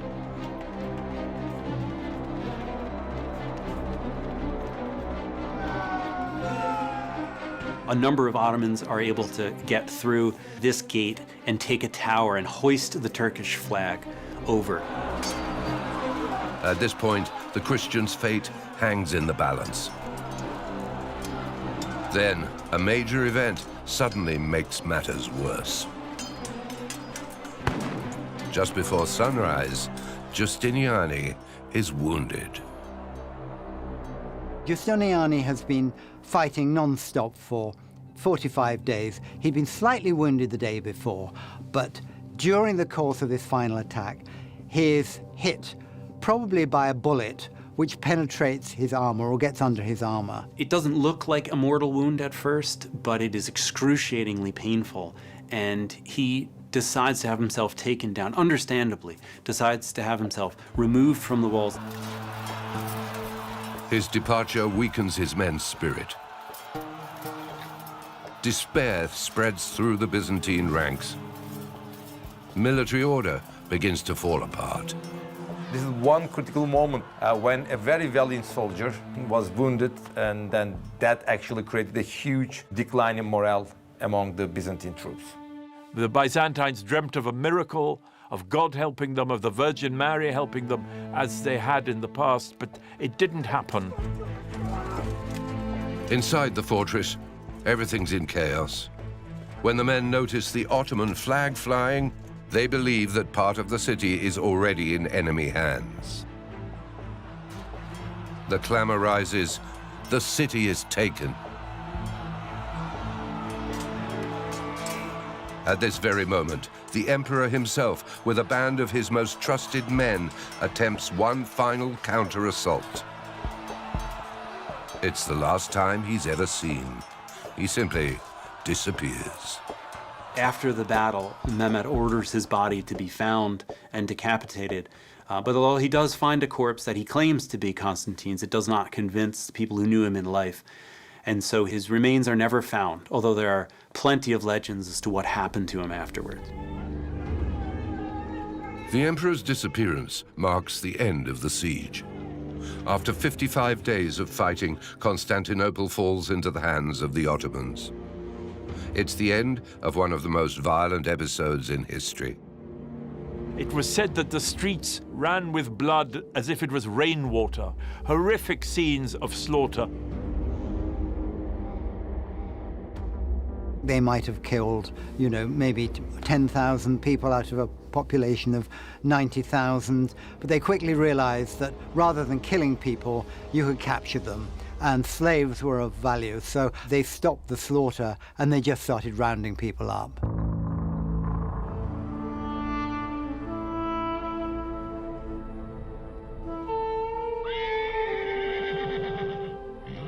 On the 29th of May, 1453, Mehmed II makes a triumphant entry into the city. The Sultan celebrates his victory, but in some ways is surprisingly lenient. He enters in triumph. He tries to stop his soldiers destroying some Byzantine churches. So already he has respect for the monuments of another civilization. Normally, looting was allowed for 3 days. But Mehmed II asked after 1 day to stop the looting.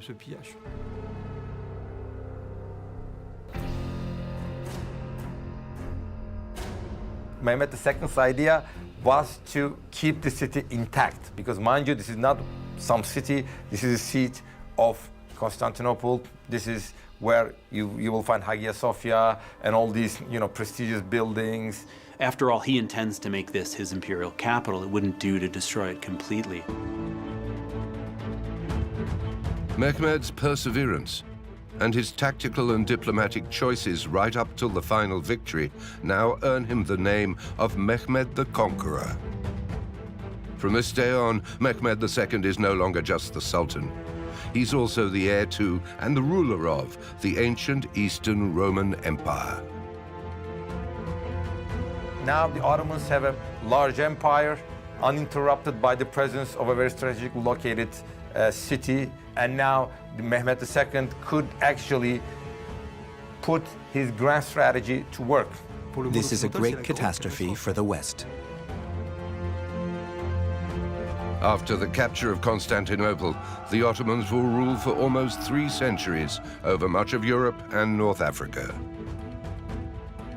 The Ottoman conquest of the Byzantine Empire, kind of extinguishing that last vestige of the Roman Empire, shuts off the West from the East in terms of trade and forces the West to take the long route around Africa.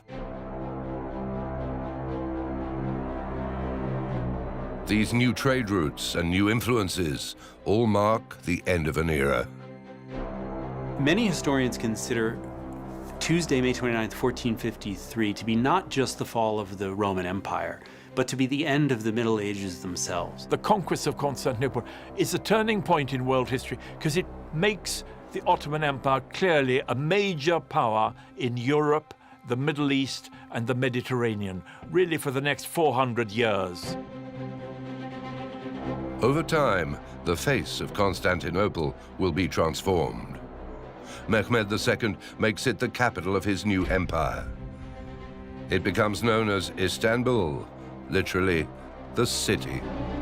The world has changed dramatically, and it will never be the same again. And 5 centuries after this unforgettable siege, the city still represents the link between East and West.